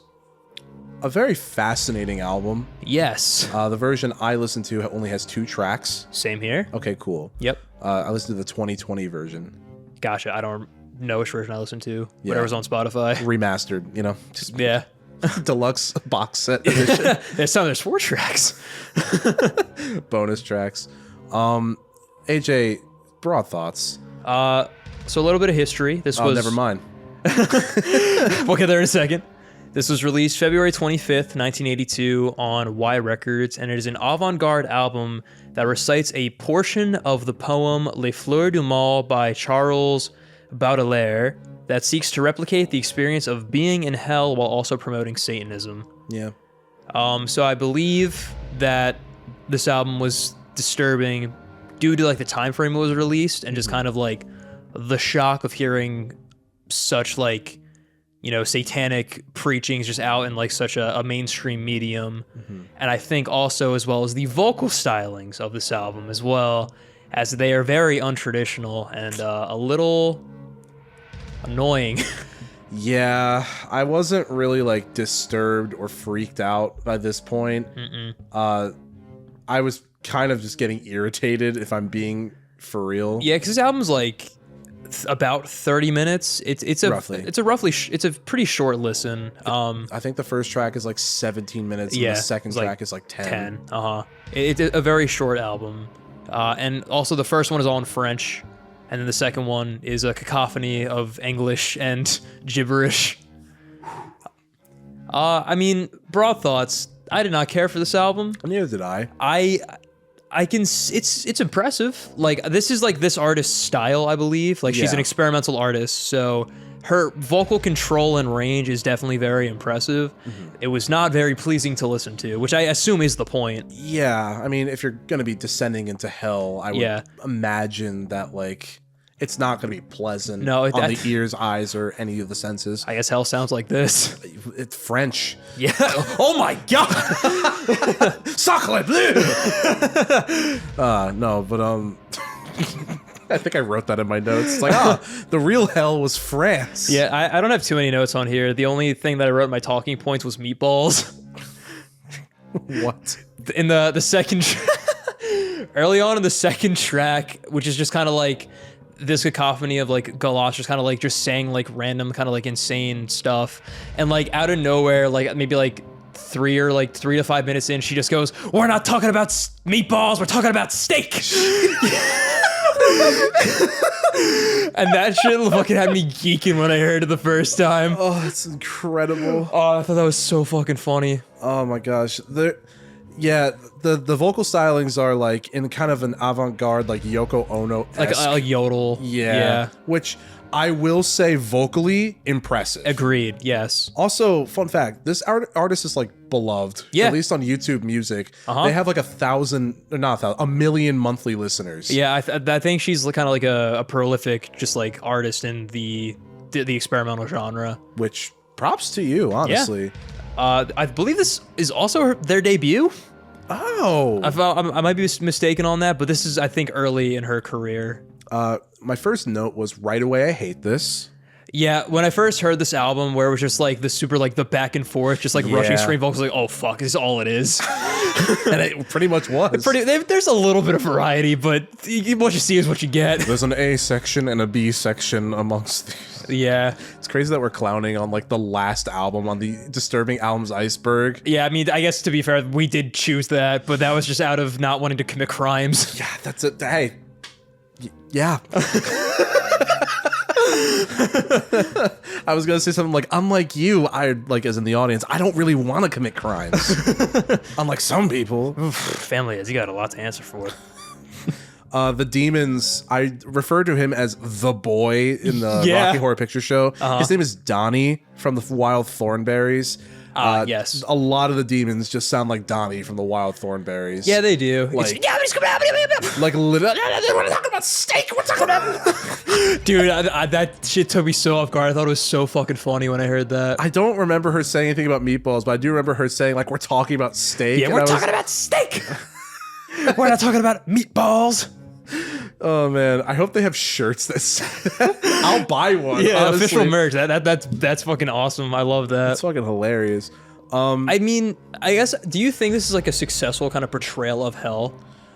No, because honestly, listen, especially with the other albums that I listened to in mine prior to this, there was not like nearly enough noise. I was expecting like fire sound effects. I was Screams, even just like instruments being like being played to not sound like instruments. Yeah, like I was expecting just like terror, unfathomable terror and chaos and pain in my ears. Yeah, which I don't, in my opinion, think the vocals were able to sort of capture that. There was this one section where it had like a sci-fi noise. Yeah. And it sounded like you went into a portal. And the usage of reverb, I will say, was very good. Some of the vocal effects, on the other hand... Take it away, Matt. They had this like robot effect that was saying the same thing. Yeah. And I did laugh to myself out loud. The part where it's like, "Oh, Satan, prends pitié de mal," whatever it is. Yeah, again, the first track is all in French, so bear with us. I did think like, just from the voice, like just like the way they're like singing it. I thought like it just kind of like it just happens, like because you go from like what's been established and then it's just like all of a sudden sci-fi. It's like, whoa, what happened here? I wrote down "Oh Satan," whatever the rest of the line is, but in the cadence of "Are we not men? We are diva." "Oh sante pie de ma langue here." And that did pretty much take. Yeah. Yeah, the real hell was France, guys.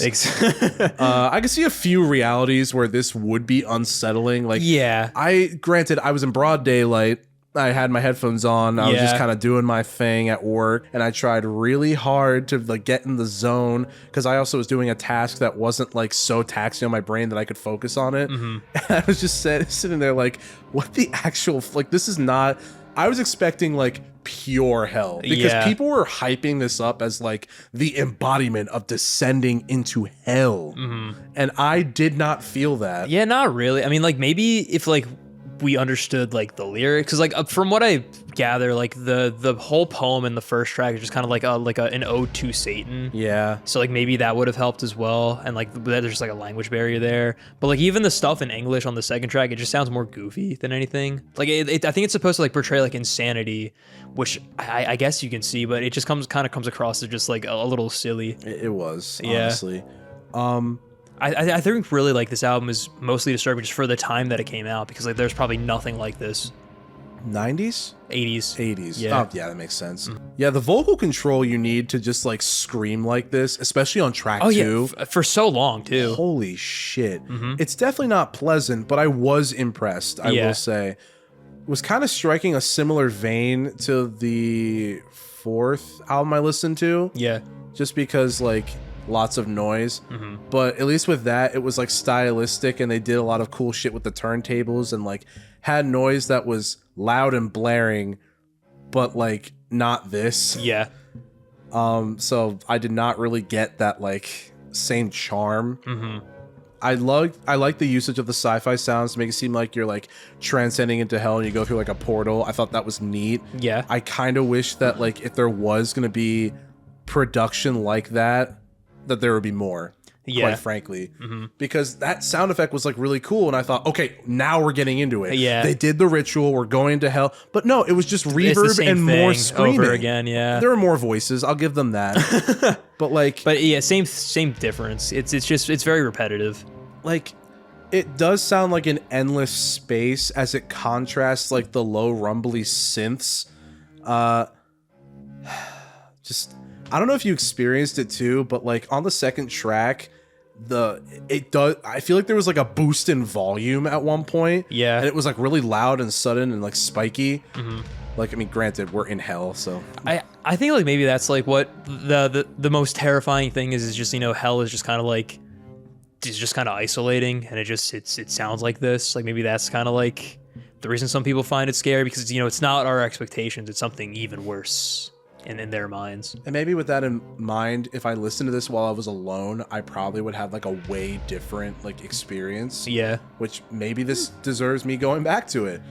Not anytime soon. I could wait a year, you know? Yeah. Next season. Check back with you at the next end of October family meeting. Yeah. But yeah, honestly, I just I was expecting a lot more. And it sucks. I don't want to like undermine this artist's work, but for the sake of us descending on the album Iceberg of like disturbing albums, I kind of felt like this fell flat in my experience. I agree. I think I was definitely kind of hyping myself up for like this last one, and I guess that could have just been like our choice for the album. But granted, we were very cautious about which ones we were going to choose, and this is just the one that sounded the most interesting to us. So yeah, I think disappointment is just kind of a given. Just for how much I think maybe we hyped this up for ourselves, and maybe her other work is better than this one. Yeah, don't let this discourage you from checking them out. Yeah, I mean, I think only this one on this tier. Yeah, don't even think about looking at any of the other ones. Honestly, I'd say proceed with caution if you're curious for these ones. Do some research before you give them a listen, because I feel like some of these are going to scar you. Others are just going to be kind of abrasive. But Matt, that'll bring us to the end of the Iceberg. Do you want to do like a little final thoughts, kind of rank them by how disturbed we were? Just all of them? Yeah. Ooh, I think I had mentioned it before, but Black Star's Hang is at the bottom, wholeheartedly. Then I would probably say like Spiderland, only because I really enjoyed the album, and like I got the creep factor, but wasn't really like disturbed per se, especially that far down the list. Right above that, I would probably say, just for the lyrical content, the Holy Bible. Yeah. Just because like it was disturbing, but at the same time I just wasn't like, you weren't fully invested. I was listening to lyrics like while I was listening to I was reading the lyrics while I was listening to the album. Yeah. And the lore around it is spooky. Yeah. But I definitely think like it was more like to bring awareness than anything. I personally feel amidst this artist's crisis. I would say Litanies of Satan is right above that. Yeah. Just from how it disturbed me how like annoying it was. Then I would probably say Pekingese Opera. And then right above that would most likely be Monoliths and Dimensions. Gotcha. Because that was the most uneasy I think I've ever been listening to an album. I mean, fair enough. You had to take a break. Yeah. Yeah. And I felt the need to put Ground Zero's album right before that in terms of like second to most disturbing, because I think like I was disturbed and I could see a reality where I would be really disturbed, but I definitely was just more impressed than anything. Yeah. And I think the payoff and just the pacing makes it more worth it of a worthwhile listen. Like I feel like if I was truly disturbed, I just would not come back. Yeah, exactly. That's a fair point. For me, I think from least to most disturbing, honestly, I think Litanies of Satan is at the bottom for me. I respect that. It was more, like you said, annoying than disturbing, and at points silly. After that, I'd probably go with Atrium by Hallmark 87. Just that was more relaxing than anything. I was more in awe listening to that album than disturbed. After that, Downward Spiral, but I feel like I did myself a disservice by not really kind of diving into the lyrics on that one. Album just fucking banged. Then Number 3, I have a special plan for this world. I feel like that's pretty fair with all the nihilism. Not quite shockingly disturbing, but existentially. Yeah. Second would be Hi, How Are You? Just very sad, very blunt, very emotional. And then number 1, I would say When the Kite String Pops. Some visceral fucking shock and horror in that one. In terms of enjoyment, though, at the bottom would still be Litanies to Satan. Then probably I Have a Special Plan. Downward Spiral. Then I'd say When the Kite String Pops and Hi, How Are You are like tied. Because like they're both good, both disturbing in their own rights. And the number 1 is Atrium. Yeah. No, I got you. But this was a fun Halloween little episode, Matt. Honestly, a fun listening experience. Even like with the last album and like the Iceberg, I think it was cool descending the depths and kind of challenging myself to be engaged in a different way. I agree. Definitely stepping outside of our comfort zones, which is really cool. Oh, without a doubt. And like this is something that I've wanted to do for a while, just because I've seen this kind of trend going around, and I thought it'd be cool if we got in on it too. Oh, without a doubt. And honestly, like, especially in comparison to what we tried to do in season 2. Yeah. I feel like this was a much more like successful attempt. At disturbing ourselves at least a little bit. Besides just seeing Rockwell in the shower. Exactly. I would definitely agree, because I feel like disturbing music is just a really fascinating topic, because the auditory form can often be scarier than the visual, because you can let your mind fill in the blanks. Definitely. And I feel like a lot of these albums definitely succeeded in that. Some of them failed horribly. Yeah. Unfortunately. A little bit. Yeah.